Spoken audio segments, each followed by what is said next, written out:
Kodagu channel ವಾರ್ತೆಗಳ ಪ್ರಾಯೋಜಕರು Muliya Keshav Bhat and sons, ಚಿನ್ನಾಭರಣಗಳ ಬೃಹತ್ ಮಳಿಗೆ, ಮಡಿಕೇರಿ, ಗೋಣಿಕೊಪ್ಪ, ಪುತ್ತೂರು, ಬೆಳ್ತಂಗಡಿ, ಬೆಂಗಳೂರು.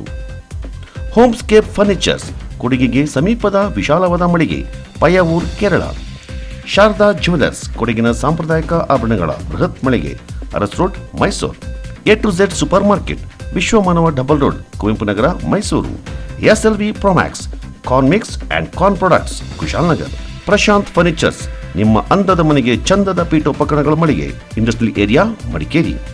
ಫ್ಯಾಬಿನ್ಸ್ ಫ್ಯಾಮಿಲಿ ರೆಸ್ಟೋರೆಂಟ್, ಬೆಕಾಚಿ resto cafe, always cell tower, Kohinoor ರಸ್ತೆ, ಮಡಿಕೇರಿ. ಮಡಿಕೇರಿ ಸಮೀಪದ ಕಾಟಕೇರಿಯ ಹರ್ಮಂದಿರ್ ವಸತಿ ಶಾಲೆಯಲ್ಲಿ ಅಗ್ನಿ ಅವಘಡಕ್ಕೆ ತುತ್ತಾಗಿರುವ ಕೊಡಗು ವೈದ್ಯಕೀಯ ವಿಜ್ಞಾನ ಸಂಸ್ಥೆಗೆ ದಾಖಲಾಗಿರುವ ಮಕ್ಕಳು ಹಾಗೂ ಸಿಬ್ಬಂದಿಗಳ ಆರೋಗ್ಯವನ್ನ ಮುಖ್ಯಮಂತ್ರಿಯವರ ಕಾನೂನು ಸಲಹೆಗಾರರು ಹಾಗೂ ವಿರಾಜಪೇಟೆ ಶಾಸಕರಾದ ಎಸ್ ಪೊನ್ನಣ್ಣ ಅವರು ಭೇಟಿ ನೀಡಿ ವಿಚಾರಿಸಿದರು. ಅಗ್ನಿ ಅವಘಡಕ್ಕೆ ಕಾರಣ ಮತ್ತಿತರ ಬಗ್ಗೆ ಅಲ್ಲಿನ ಸಿಬ್ಬಂದಿಯಿಂದ ಮಾಹಿತಿಯನ್ನ ಪಡ್ಕೊಂಡ್ರು.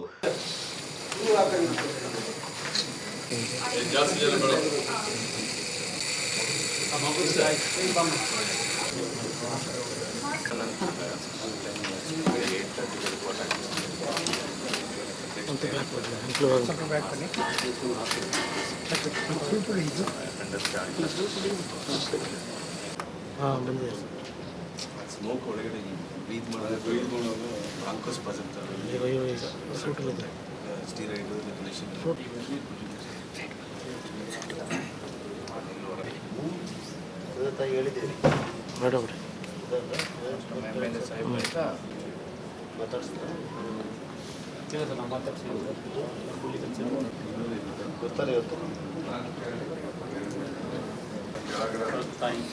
ಹೋಗುವ ಒಂಚೂರು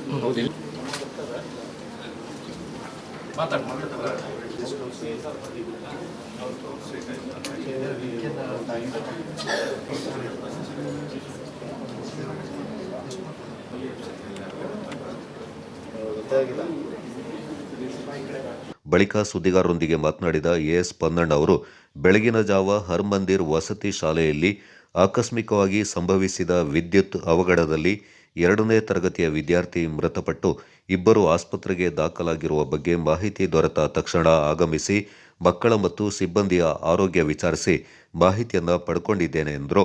ಮೃತಪಟ್ಟ ವಿದ್ಯಾರ್ಥಿಯ ಕುಟುಂಬಕ್ಕೆ 5 ಲಕ್ಷ ರೂಪಾಯಿ ಪರಿಹಾರ ಪ್ರಕಟಿಸಲಾಗಿದೆ.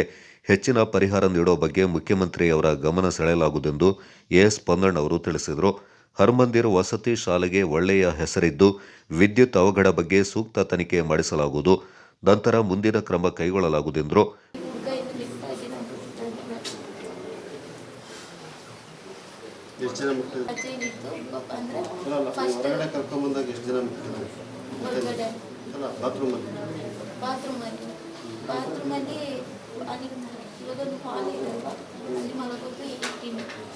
ಆಮೇಲೆ ಒಳಗಡೆ 10 ಮಕ್ಕಳನ್ನು ಬರುವಾಗ ಈ ಕಡೆ ಓಡ್ ಬರುವಾಗ ಫುಲ್ಲು ಹೊಗೆ. ಆಮೇಲೆ ಮತ್ತು ಶಾಲೆ ವಸತಿ ಶಾಲೆ ಅಲ್ಲಿ ಓದ್ತಾ ಇದ್ದಂಥ ಎಲ್ಲ ಮಕ್ಕಳು ತೊಂದರೆಯಿಂದ ಪಾರಾಗಿದ್ದಾರೆ ಮತ್ತು ಕಡು ಬಡವರು, ಎಲ್ಲ ಬಡವ ವರ್ಗಕ್ಕೆ ಸೇರಿದಂಥವರು. ಒಂದು ಮಗು ಮಾತ್ರ ಕುಂದಚೇರಿಯಲ್ಲಿಂದ ಬರುವಂಥ ಮಗು ಈ ಅಪಘಾತದಲ್ಲಿ ಸಾವಿಗೀಡಾದಂಥದ್ದು ಭಾಳ ನೋವನ್ನು ಉಂಟು ಮಾಡಿದೆ. ಎಲ್ಲ ಜನರಲ್ಲಿ ಮನಸ್ಸಿನಲ್ಲಿ ಇವತ್ತು ಭಾಳ ನೋವು ಮತ್ತು ಸಂತಾಪ ಇದೆ. ರಾಜ್ಯ ಸರ್ಕಾರದಿಂದ ಮಾನ್ಯ ಮುಖ್ಯಮಂತ್ರಿಗಳಿಗೆ ಗಮನಕ್ಕೆ ತಂದೆ ನನಗೆ ಗೊತ್ತಾಗಿದ್ದ ತಕ್ಷಣ 5 ಲಕ್ಷ ಪರಿಹಾರವನ್ನು ಘೋಷಣೆ ಮಾಡಿದ್ದಾರೆ ಸತ್ತ ಮಗುವಿಗೆ. ಇನ್ನಷ್ಟು ಪರಿಹಾರ ಕೊಡಬೇಕು ಅಂತೇಳಿ ನಾನು ಅವರಿಗೆ ಮನವಿಯನ್ನು ಮಾಡಿ ಬಂದಿದ್ದೇನೆ. ಇವತ್ತು ಇದರ ನಂತರ ಶಾಲೆಗೆ ಹೋಗಿ ನಂತರ ಆ ಮಗುವಿನ ಮನೆಗೆ ಕೂಡ ಭೇಟಿಯನ್ನು ನೀಡ್ತೀನಿ. ಅಲ್ಲಿ ಅವರ ಕುಟುಂಬಸ್ಥರ ಜೊತೆ ಚರ್ಚೆ ಮಾಡಿ ಮತ್ತು ಸರ್ಕಾರದ ಗಮನಕ್ಕೆ ತಂದು ಇನ್ನಷ್ಟು ಪರಿಹಾರ ತರುವಂಥ ಪ್ರಯತ್ನವನ್ನು ಮಾಡ್ತೀನಿ. ಆದರೆ ಇವಾಗಕ್ಕೆ 5 ಲಕ್ಷ ರೂಪಾಯಿಯನ್ನು ಪರಿಹಾರ ಘೋಷಣೆಯನ್ನು ಮಾಡಿದ್ದಾರೆ. ಮತ್ತು ಅಧಿಕಾರಿಗಳು, ಜಿಲ್ಲಾಧಿಕಾರಿಗಳು, ಜಿಲ್ಲಾ ಮಟ್ಟದ ಎಲ್ಲ ಅಧಿಕಾರಿಗಳು ಕೂಡ ಈಗಾಗಲೇ ಸ್ಥಳಕ್ಕೆ ಭೇಟಿಯನ್ನು ನೀಡಿ ಇದಕ್ಕೆ ಏನು ಕಾರಣ, ಯಾವ ರೀತಿ ಒಂದು ಅಪಘಾತ ನಡೆದಿದೆ ಅಂತ ಹೇಳುವಂಥದ್ರ ಬಗ್ಗೆ ತನಿಖೆಯನ್ನು ಕೂಡ ಮಾಡಿ ಅಂತ ಸೂಚನೆಗಳನ್ನು ಕೊಟ್ಟಿದ್ದಾರೆ. ನಾನು ಕೂಡ ಅವ್ರ ಜೊತೆಗೆ ಚರ್ಚೆ ಮಾಡಿದ್ದೀನಿ. ಮೇಲ್ನೋಟಕ್ಕೆ ಬಹುಶಃ ಇದು ವಿದ್ಯುತ್ ಶಕ್ತಿಯ ಶಾರ್ಟ್ ಸರ್ಕ್ಯೂಟಿಂದ ಆಗಿರೋದು ಅಂತ ಹೇಳ್ತಾ ಇದ್ದಾರೆ. ಆದರೆ ಇದು ತನಿಖೆ ಆಗಬೇಕು, ಸತ್ಯ ಹೊರ ಬರಬೇಕು. ಮತ್ತು ಆ ರೀತಿ ಯಾವುದೇ ಅಪಘಾತ ಆಗಿದ್ದರೆ, ಯಾವುದೇ ನಿರ್ಲಕ್ಷ್ಯ ಇದ್ದರೆ ಕೂಡ ಅದಕ್ಕೆ ಕ್ರಮವನ್ನು ಕೂಡ ಜರುಗಿಸ್ಬೇಕು ಅಂತ. ಆದರೆ ನಾವು ಇಲ್ಲಿ ಕೇಳಿದಾಗ ಶಾಲೆ ಭಾಳ ಚೆನ್ನಾಗಿ ನಡೀತಾ ಇತ್ತು ಅಂತ. ಈಗ ಪೋಷಕರ ಜೊತೆ ಮಾತಾಡಿದಾಗ ಕೂಡ ಶಾಲೆಯ ವಾರ್ಡನ್ಗಳಾಗಲಿ, ಶಾಲೆಯ ಶಿಕ್ಷಕಿಯರಾಗಲಿ ಅವ್ರ ಬಗ್ಗೆ ಭಾಳ ಒಳ್ಳೆಯ ಅಭಿಪ್ರಾಯ ಇದೆ. 78 ಮಕ್ಕಳಲ್ಲಿ ಓದ್ತಾಯಿದ್ರು. ನಾನಿದೇ ಮೊದಲನೇ ಬಾರಿಗೆ ಶಾಲೆಯ ಬಗ್ಗೆ ಕೇಳ್ತಾ ಇರೋವಂಥದ್ದು. ಆದರೂ ಅಷ್ಟು ಭಾಳ ಚೆನ್ನಾಗಿ ನಡೀತಾ ಇದೆ. ಭಾಳ ಬಡ ಮಕ್ಕಳಿಗೆ, ಬರೀ ನಮ್ಮ ಜಿಲ್ಲೆಯಲ್ಲ, ಹೊರ ಜಿಲ್ಲೆಯವರು ಕೂಡ ಅಲ್ಲಿ ಭಾಳ ದೊಡ್ಡ ಸಂಖ್ಯೆಯಲ್ಲಿ ಅಲ್ಲಿ ಓದ್ತಾಯಿದ್ರು. ಮತ್ತು 4 ಮಕ್ಕಳು ಸ್ವಲ್ಪ ದೊಡ್ಡ ಮಕ್ಕಳು, ಅವರು ಶಾಲೆಯಲ್ಲಿ ಓದ್ತಾಯಿದ್ದಾರೆ, ದೊಡ್ಡ ಮಕ್ಕಳು. ಅವರು ಇಂದ ಇವೆಲ್ಲ ಮಕ್ಕಳು ಇವತ್ತು ಬದುಕಿದ್ದಾರೆ ಮತ್ತು ಯಾವುದೇ ರೀತಿಯಾದಂಥ ತೊಂದರೆ ಇಲ್ಲದೆ ಪಾರಾಗಿದ್ದಾರೆ. ಅದರಿಂದ ಅವ್ರಿಗೂ ಕೂಡ ನಾನು ನಮ್ಮ ಜನತೆಯ ಪರವಾಗಿ ಅವರಿಗೆ ಧನ್ಯವಾದಗಳನ್ನ ಹೇಳಲಿಕ್ಕೆ ಬಯಸ್ತೀನಿ. ಸಮಯ ಸಿಕ್ಕಿದಾಗ ಅವ್ರನ್ನ ಭೇಟಿ ಮಾಡುವಂಥ ಕೆಲಸವನ್ನು ಕೂಡ ಮಾಡ್ತೀನಿ. ಬಳಿಕ ವಸತಿ ಶಾಲೆಗೆ ಭೇಟಿ ನೀಡಿ ಪರಿಶೀಲಿಸಿ ಮಾಹಿತಿಯನ್ನು ಪಡ್ಕೊಂಡ್ರು.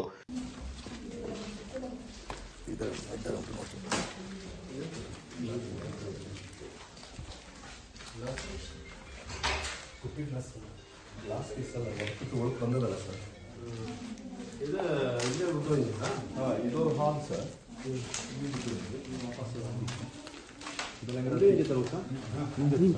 ಇದರಿಂದ ಪರಿಕರ ಎಲ್ಲ ಬೆಚ್ಚೋಲ್ಲ ಸರ್, ಬೆಕ್ಸು ಅದು ಇದು ಎಲ್ಲ ಬ್ಯಾಗ್ ಇದೆಲ್ಲ ಆ ಥರ ಕೆಲಸ ಸಿಗಲ್ಲ.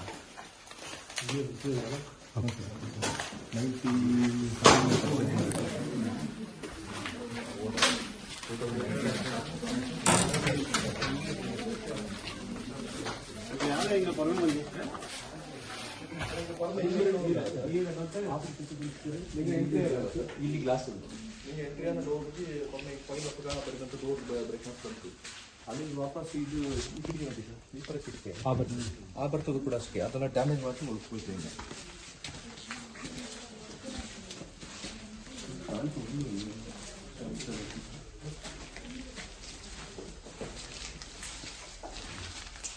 ಈ ಡೋರ್ ಲಾಕ್ ಆಯ್ತಿತ್ತಾ?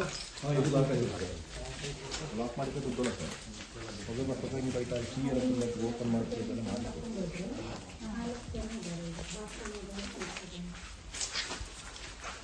ಯಾವಾಗೆಲ್ಲ ಬ್ಯಾಕ್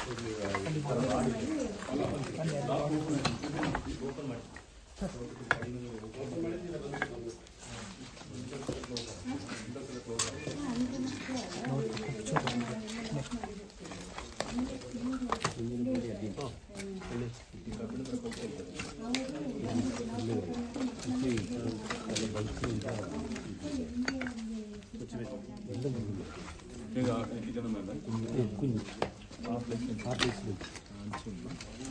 ಇದೇ ಬಾತ್ರೂಮಾ? ಇಲ್ಲಿ ಇಂತಲ್ಲ, ಇಲ್ಲಿ ಕಬೋರ್ಡ್ ಎಲ್ಲ ಗೊತ್ತಿರ್ತದೆ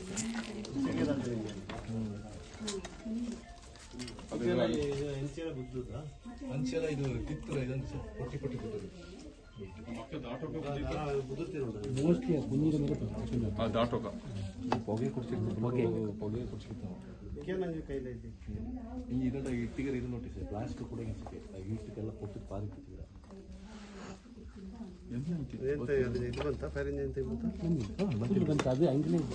ಅಂಗಡಿ ಫಸ್ಟ್ ಬಂದೆ ಸರ್, ಅಂಜರಕ್ಕೆಲ್ಲ ಎತ್ತಿತ್ತ ಹಿಂಗ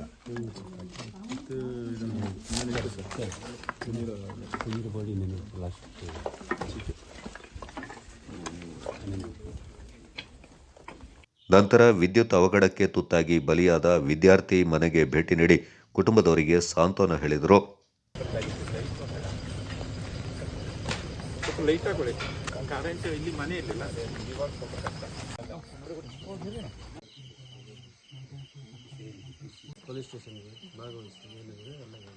ಒಳಗೆ ಬೀಳ್ತಾನೆ, ವಾರ್ಡನ್ ಇದ್ರು ಅಂತಾರೆ, ಇಲ್ಲ ಅಂತಾರೆ. ವಾರ್ಡನ್ ಯಾಕೆ ಅಂತ ಲೇಡಿ ಹೆಸರು ಹೇಳ್ತಾರೆ. 10 ಜನ ಮಾತ್ರ ಆ ಒಂದು ರೂಮ್ ನಲ್ಲಿ ಇದ್ದಿದ್ದು. ಹೇಗೆ ಅವಘಡ ಆಯ್ತು ಅಂತೇಳಿ ಗೊತ್ತಿಲ್ಲ. ಇದು ಶಾರ್ಟ್ ಸರ್ಕ್ಯೂಟ್ ಅಂತಾರೆ. ಒಂದು ಮೇಜರ್ ಕನ್ಫ್ಯೂಷನ್ಸ್ ಆ ಊರಿನವ್ರ ಜನರಿಗೂ ಇಲ್ಲಿನವ್ರಿಗೂ ಎಲ್ಲ ಇದೆ. ಸೆಕ್ಯೂರಿಟಿ ಇದ್ದಾರೆ ಅಂತ ಹೇಳ್ತಾರೆ, ಸೆಕ್ಯೂರಿಟಿ ಇಲ್ಲ. ಕಂಪ್ಲೇಂಟ್ ಕೊಟ್ಟು ಬಂದಿದ್ದಾರೆ. ಅವ್ರು ಯಾರು ನಡೆಸ್ತಾ ಇದ್ದಾರೆ ಅವ್ರನ್ನ ಕರೆಸಿ ತನಿಖೆ ಮಾಡ್ತಾರೆ. ಯಾವ ಥರ ಈಗ ಇದು ಅಗ್ನಿ ಹೆಂಗೆ ಇದಾಯ್ತು ಅಂತ ಹೇಳುವಂಥದ್ದು ಯಾರಿಗೂ ಗೊತ್ತಿಲ್ಲ. ಗೀಸರ್ ಅಂತಾರೆ, ಕೆಲವರು ಶಾರ್ಟ್ ಸರ್ಕ್ಯೂಟ್ ಅಂತಾರೆ, ಇದೆಲ್ಲ ಹೇಳ್ತಾರೆ. ಸೊ ಅದರಿಂದ ತನಿಖೆ ಆಗಲಿ, ಯಾರೇ ಇದ್ರು ಕೂಡ. ಅದೇ ಸರ್, ಇನ್ನೊಂದು ವಿಷಯ ಅಂತ ಹೇಳಿದ್ರೆ, ಇದೇ ಮಗು ಅಂತ ಇನ್ನು ಗೊತ್ತಾಗ್ಬೇಕಲ್ಲ, DNA ಟೆಸ್ಟ್ ಸಹ ಅದು ಸಹ ಮಾಡಿಸ್ತಾರೆ ಅಲ್ಲ. ಬೇರೆ ಮಕ್ಕಳು ಆಗಿದ್ರು ಒಂದೇ ಸಲ ಒಂದೇ ತನಿಖೆ ಆಗಲಿ, ಅದು ತನಿಖೆ. ಅದಕ್ಕೆ DSP ಹೇಳಿದ್ರು ಅದೆಲ್ಲ ತನಿಖೆ ಆಗ್ಲಿ, ತನಿಖೆ ಆಗ್ತದೆ. ಆಮೇಲೆ ಈಗ ಇವ್ರು ಹೇಳ್ತಾ ಇರೋದು ಎಂತ ಏನೇ ನಿರ್ಲಕ್ಷ್ಯ ಇದ್ರೆ ಅದು ಕ್ರಮ ಆಗುತ್ತೆ. ಹೌದು. ಮತ್ತೆ ಅವರು ಬಂದು ಈಗ ನಮ್ಮ ಮನೇಲಿರೋ ಮಗು ಜವಾಬ್ದಾರಿ ಹೇಳೋದು ಸರಿ ಇಲ್ಲ. ಅದಕ್ಕೆ ಸರಿಯಾದಂತ ಅವ್ರ ಪ್ರಿನ್ಸಿಪಲ್ ಇದ್ದಾರೆ ಸರ್ ಇಲ್ಲಿ. ಅದು ವಾರ್ಡನ್ನ ಭೇಟಿ ಮಾಡಿದೆ, ವಾರ್ಡನ್ ಲೇಡಿ ವಾರ್ಡನ್ ಇದ್ದಾರೆ. ಅವ್ರು ಏನ್ ಹೇಳಿದ್ರು ಅಂದ್ರೆ, ಬಾತ್ರೂಮ್ ಒಳಗಡೆ ಮಕ್ಕಳು ಸೇರ್ಕೊಂಡಿದ್ದಂತ, ನೀರು ಮುಖಕ್ಕೆ ನೀರು ಆಗ್ತದೆ ಅಂತ, ಹೊಗೆ ಜಾಸ್ತಿ ಬಿಸಿ ಇದೆ, ಹೊಗೆ ಇರ್ತದೆ. ಅವಾಗ ಬಂದಿದೆ ಪಕ್ಕದಲ್ಲೇ ಇದ್ದೆ, ಅವರು ಹೇಳಿದ್ರು ಟೀಚರ್ ಅಂತ. ಆಮೇಲೆ ಅಲ್ಲಿಂದ ಅವರು ಇಷ್ಟೇ, ನಾನು ಹೊರಗಡೆ ಹೋಗಿದ್ದೆ, ನೀವು ನೋಡಿದ್ದಲ್ಲ, ಇರೋದು. ಹೌದು. ಅಲ್ಲಿ ಬರುವಾಗ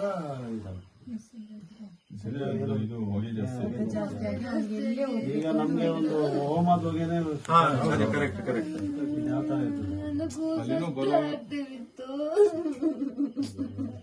ಇವಾಗ ಏನು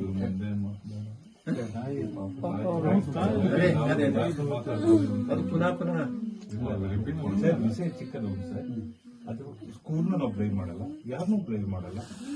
ಯಾವ ತರ ಫೈರ್ ಆಯ್ತು, ಈ ಮಗು ಹೇಗೆ ಸಿಕ್ಕಾಪಟ್ಟ ಅಂತ ಡೀಪ್ ಒಂದು ಒಂದು ತನಿಖೆ ಆಗ್ಲಿ ಅಂತ ಅಷ್ಟೇ. ಮತ್ತೆ ನಾವು ಯಾರ ಮೇಲೆ ಅದು 100ಕ್ಕೆ 100 ಆಗುತ್ತೆ. ಅದೇ ನಾವು ಅಪವಾದ ಮಾಡಿ ಯಾರ ಮೇಲೆ ಏನು ಹೇಳಕ್ಕಾಗಲ್ಲ. ಈಗ ಚೆನ್ನಾಗಿದ್ರೆ ನಾವು ಏನ್ ಹೇಳ್ತಿದ್ದಿಲ್ಲ.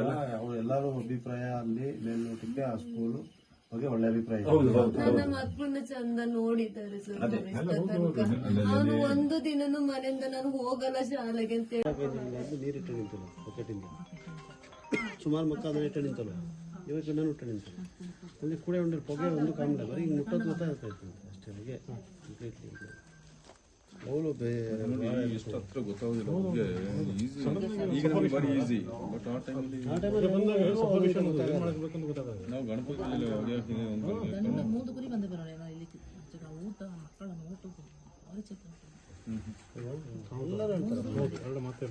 ಈಗ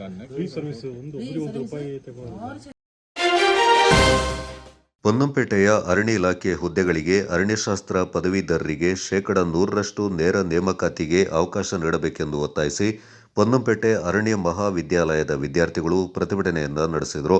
ತರಗತಿ ಬಹಿಷ್ಕರಿಸಿದ ವಿದ್ಯಾರ್ಥಿಗಳು ಪೊನ್ನಂಪೇಟೆ ಪಟ್ಟಣಕ್ಕೆ ಮೆರವಣಿಗೆ ಮೂಲಕ ಆಗಮಿಸಿ ಬಸ್ ನಿಲ್ದಾಣದ ಎದುರು ಅರ್ಧ ಗಂಟೆಗೂ ಅಧಿಕ ಕಾಲ ಪ್ರತಿಭಟನೆಯನ್ನ ನಡೆಸಿದರು. ನೇರ ನೇಮಕಾತಿಯಲ್ಲಿ ಉಳಿದ ಪದವೀಧರರಿಗೆ 50% ಮೀಸಲಾತಿಯನ್ನ ನೀಡಿರುವುದು ಅರಣ್ಯಶಾಸ್ತ್ರ ವಿದ್ಯಾರ್ಥಿಗಳಿಗೆ ಹುದ್ದೆ ಕಡಿತದ ಆತಂಕ ಎದುರಾಗಿದೆ. ಸಹಾಯಕ ಅರಣ್ಯ ಸಂರಕ್ಷಣಾಧಿಕಾರಿ, ವಲಯ ಅರಣ್ಯಾಧಿಕಾರಿ ಹಾಗೂ ಉಪವಲಯ ಅರಣ್ಯಾಧಿಕಾರಿ ಹುದ್ದೆ ನೇಮಕಕ್ಕೆ ಅರಣ್ಯ BSc ಪದವಿಯನ್ನೇ ಕನಿಷ್ಠ ವಿದ್ಯಾರ್ಹತೆಯಾಗಿ ಪರಿಗಣಿಸಬೇಕೆಂದು ಒತ್ತಾಯಿಸಿದರು.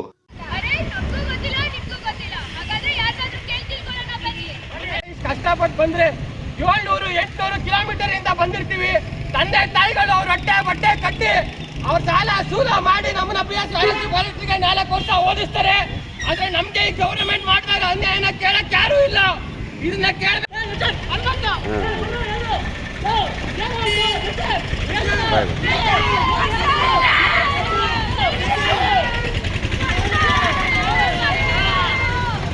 ಗೊತ್ತಿಲ್ವಾ? ಫಾರೆಸ್ಟ್ ಅಂತ ಅಂದ್ರೆ ನೇಚರ್ ಬಗ್ಗೆ ವಿಭಿನ್ನವಾಗಿ ಕಲಿಯೋದು ಒಂದು ಕೋರ್ಸು. ಕರ್ನಾಟಕದಲ್ಲಿರೋದು 3 ಕಾಲೇಜು, ಒಂದು ಸಿರ್ಸಿ, ಒಂದು ಇವತ್ತೇನು ಪೊನ್ನಂಪೇಟೆ ಫಾರೆಸ್ಟ್ ಕಾಲೇಜ್ ಸ್ಟೂಡೆಂಟ್ಸ್ ಇದ್ದೀವಿ. ಲಾಸ್ಟ್ ಟೈಮ್ ಅಲ್ಲ, 2012 ಹಿಡಿದು 2018 ಮಾಡಿದ್ದೀವಿ, 2023 ಮಾಡಿದ್ದೀವಿ, ಇವತ್ತು ಮಾಡ್ತಾ ಇದ್ದೀವಿ. ಯಾವಾಗಲೂ ನಮ್ಮದು ಬಗೆಹರಿಯದಂತಲೇ ಕೂಗಿದ್ದು. ಇವತ್ತಿಗೂ ಸ್ಟ್ರೈಕ್ ಬಂದಿದ್ದೀವಿ. ರೀಸನ್ ಏನಂತಂದರೆ, ಫಾರೆಸ್ಟ್ರಿ ಡಿಪಾರ್ಟ್ಮೆಂಟಲ್ಲಿ ಸೋಲ್ ಎಲಿಜಿಬಿಲಿಟಿ ಬೇಕು ನಮಗೆ. ಫಾರೆಸ್ಟ್ರಿ ಡಿಪಾರ್ಟ್ಮೆಂಟ್ಗೆ ಡೈರೆಕ್ಟ್ ರಿಕ್ರೂಟ್ಮೆಂಟ್ ಆಗಿ ಯಾರಾದರೂ ಎಕ್ಸಾಮ್ ಬರೆದು ಹೋಗ್ತಾ ಇದ್ದಾರೆ ಅಂತಂದರೆ ಅವನು 100% ಫಾರೆಸ್ಟ್ರಿ ಗ್ರಾಜ್ಯುಯೇಟೇ ಆಗಿರಬೇಕು. ಯಾಕೆ ಅಂತ ಕೇಳಿದ್ರೆ, ಬೇರೆ ಎಲ್ಲ ಫಾರ್ಮ್ ಸೈನ್ಸಸ್ ಕೋರ್ಸಸ್ಸು ಇದೆ, ಹಾರ್ಟಿಕಲ್ಚರ್ ಇದೆ, ಅಗ್ರಿಕಲ್ಚರ್ ಇದೆ, ಸೆರಿಕಲ್ಚರ್ ಇದೆ, ಫಿಶರೀಸ್ ಇದೆ. ಪ್ರತಿಯೊಂದಕ್ಕೂ ತಮ್ಮ ಮದರ್ ಡಿಪಾರ್ಟ್ಮೆಂಟ್ಗೆ ಅವ್ರು ಏನಾದ್ರು ಕೆಲಸಕ್ಕೆ ಹೋಗಬೇಕು ಅಂತಂದರೆ ಮಿನಿಮಮ್ ಕ್ವಾಲಿಫಿಕೇಷನ್ ಏನಿದೆ ಅದು ಅವ್ರ ಡಿಪಾರ್ಟ್ಮೆಂಟ್ ಅಂದರೆ ಅವ್ರ ಕೋರ್ಸೇ ಇದೆ. ಫಾರೆಸ್ಟ್ರಿಲಿ ಮಾತ್ರ ಏನಂತ ಕೊಟ್ಟಿದ್ದಾರೆ ಅಂತಂದರೆ, minimum qualification BSc horns forestry plus other sciences ಅಂತ ಇದೆ. ಅಂದರೆ ಬೇರೆ ಯಾರು ಬೇಕಾದ್ರೂ ಬರಿಬೋದು. ನಾವೇನು ಬೇರೆ ಯಾರು ಬೇಕಾದರೂ ಬರೀಲಿಕ್ಕೆ ಇಂಥ ಸ್ಟೂಡೆಂಟ್ಸ್ ಯಾರು ಇಲ್ಲಿ ಫಾರೆಸ್ಟ್ರಿ ಕಾಲೇಜಿಗೆ ಬರೋದಿಲ್ಲ. CETಲಿ 2 ಲಕ್ಷ ಜನರ ಜೊತೆ ಫೈಟ್ ಮಾಡಿ ಟಾಪ್ 5% ಯಾರು ಬರ್ತಾರೋ ಅವ್ರು ಮಾತ್ರ ಅಡ್ಮಿಷನ್ ತಗೊಂಡು ಫಾರೆಸ್ಟ್ರಿ ಕಾಲೇಜ್ಗೆ ಅಡ್ಮಿಷನ್ ತಗೋತಾರೆ.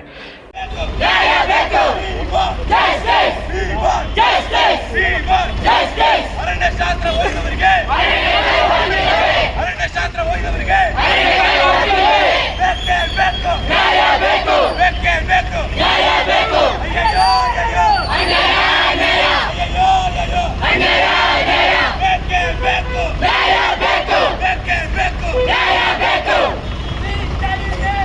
Where is our future? Where is our future? Justice! Justice!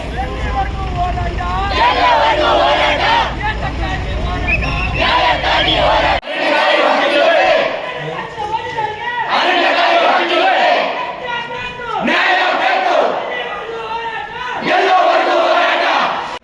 Main motto ಏನಂತಂದ್ರೆ ಸರ್, ಫಾರೆಸ್ಟ್ ಡಿಪಾರ್ಟ್ಮೆಂಟ್ ಅಲ್ಲಿ ಕೆಲಸ ಏನಿದೆ ಡೈರೆಕ್ಟ್ ರಿಕ್ರೂಟ್ಮೆಂಟ್ ಆಗಿ ಅದಕ್ಕೆ ಬರೋ ಪ್ರತಿಯೊಬ್ಬನು ಫಾರೆಸ್ಟ್ ಗ್ರಾಜ್ಯುಯೇಟೇ ಆಗಿರಬೇಕು ಸರ್. ಅದು ಸೋಲ್ ಎಲಿಜಿಬಿಲಿಟಿ ಕೇಳ್ಕೊಂಡು ನಾವು ಈ ಥರ ಸ್ಟ್ರೈಕ್ ಮಾಡ್ತಾ ಇದ್ದೀವಿ ಸರ್. ಲಾಸ್ಟ್ ಟೈಮು ನಿಮ್ಮ ಹತ್ರ ಬಂದಿದ್ವಿ, ಎಲ್ಲರೂ ಸುಮ್ಮನೆ ಆಶ್ವಾಸನೆ ಕೊಡ್ತಾರೆ ಹೊರತು ಯಾವುದೇ ರೀತಿ ಯಾರೇ ಆದೇಶ ಕೊಡ್ತಾ ಇಲ್ಲ ಸರ್. ಬಾಯಿ ಮಾತಲ್ಲಿ ಎಲ್ಲರೂ ಹೇಳ್ತಾ ಇದ್ದಾರೆ, ಬಟ್ ಒರಿಜಿನಲ್ ಆಗಿ ಆದೇಶ ಯಾವಾಗ ಮಾಡಬೇಕು ಆ ಟೈಮಲ್ಲಿ ಎಲ್ಲರೂ ಸುಮ್ಮನೆ ಆಗ್ತಾ ಇದ್ದಾರೆ. ಅದನ್ನು ನಾವು ನೋಡಿ ಬೇಸತ್ತು ಸರ್. ನಮ್ಮದು ಪೇಷನ್ಸ್ ಅನ್ನೋದೊಂದು ಇರುತ್ತೆ ಸರ್. ನಾವು ಇವತ್ತು ಸ್ಟ್ರೈಕಿಗೆ ಇಳಿದಿದ್ದೀವಿ ಸರ್. ಯಾವುದೇ ಕಾರಣಕ್ಕೂ ಸೋಲ್ ಎಲಿಜಿಬಿಲಿಟಿ ಕೊಡೋ ಗಂಟ ನಾವು ಯಾವುದೇ ಕಾರಣಕ್ಕೂ ನಮ್ಮ ಸ್ಟ್ರೈಕ್ನ ಹಿಂದೆ ತೆಗೆದಿದ್ದೀವಿ. ಪೊನ್ನಂಪೇಟೆ ತಹಶೀಲ್ದಾರರಾದ ಕೆಎನ್ ಮೋಹನ್ ಕುಮಾರ್ ಅವರ ಮೂಲಕ ಸರ್ಕಾರಕ್ಕೆ ಮನವಿ ಪತ್ರವೊಂದು ಸಲ್ಲಿಸಲಾಯಿತು. ಈ ಸಂದರ್ಭ ಅರಣ್ಯ ಮಹಾವಿದ್ಯಾಲಯದ ವಿದ್ಯಾರ್ಥಿ ಎಂಬಿ ದೀಕ್ಷಿತ್ ಮಾತನಾಡಿದರು. ಪ್ರತಿಭಟನೆಯಲ್ಲಿ 100 ವಿದ್ಯಾರ್ಥಿಗಳು ಪಾಲ್ಗೊಂಡಿದ್ದರು.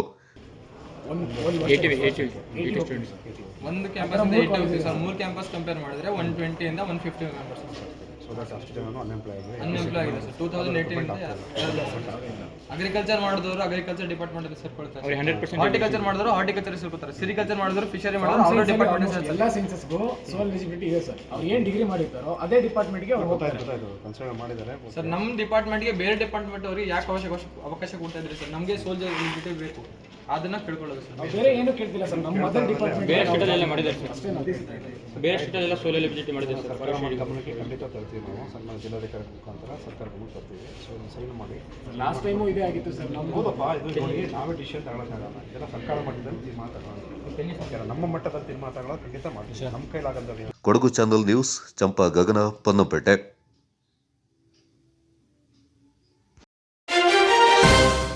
ಭಾರತ ಸರ್ವೋಚ್ಚ ನ್ಯಾಯಾಲಯದ ಮುಖ್ಯ ನ್ಯಾಯಮೂರ್ತಿಯವರ ಮೇಲೆ ಶೂ ಎಸೆದು ಅವಮಾನ ಮಾಡಿರುವುದನ್ನು ಖಂಡಿಸಿ ಸೋಮರಪೇಟೆಯ ಪುಟ್ಟಪ್ಪ ವೃತ್ತದ ಬಳಿ ದಲಿತ ಪರ ಸಂಘಟನೆಗಳು ಪ್ರತಿಭಟನೆಯನ್ನು ನಡೆಸಿದರು. ಈ ಪ್ರಕರಣವನ್ನು ಮುಖ್ಯ ನ್ಯಾಯಮೂರ್ತಿಗಳು ಗಣನೆಗೆ ತೆಗೆದುಕೊಳ್ಳಲಿಲ್ಲವಾದರೂ ದೇಶದಲ್ಲಿ ಬಹಳಷ್ಟು ಜನ ಇದನ್ನು ವಿರೋಧಿಸ್ತಾ ಬರ್ತಾ ಇದ್ದು, ತಾಲೂಕಿನ ವಿವಿಧ ದಲಿತ ಪರ ಸಂಘಟನೆ ಹೋರಾಟಗಾರರು ಸಂವಿಧಾನ ವಿರೋಧಿ ಚಟುವಟಿಕೆ ಅಂತ ಖಂಡಿಸಿ ಕೃತ್ಯ ಎಸಗಿದ ರಾಕೇಶ್ ಕಿಶೋರ್ ಎಂಬಾತನನ್ನ ದೇಶ ವಿರೋಧಿ ಕಾನೂನಿನಡಿಯಲ್ಲಿ ಬಂಧಿಸಿ ಗಡೀಪಾರು ಮಾಡುವಂತೆ ಒತ್ತಾಯಿಸಿ ತಹಶೀಲ್ದಾರರಿಗೆ ಮನವಿ ಸಲ್ಲಿಸಲಾಯಿತು.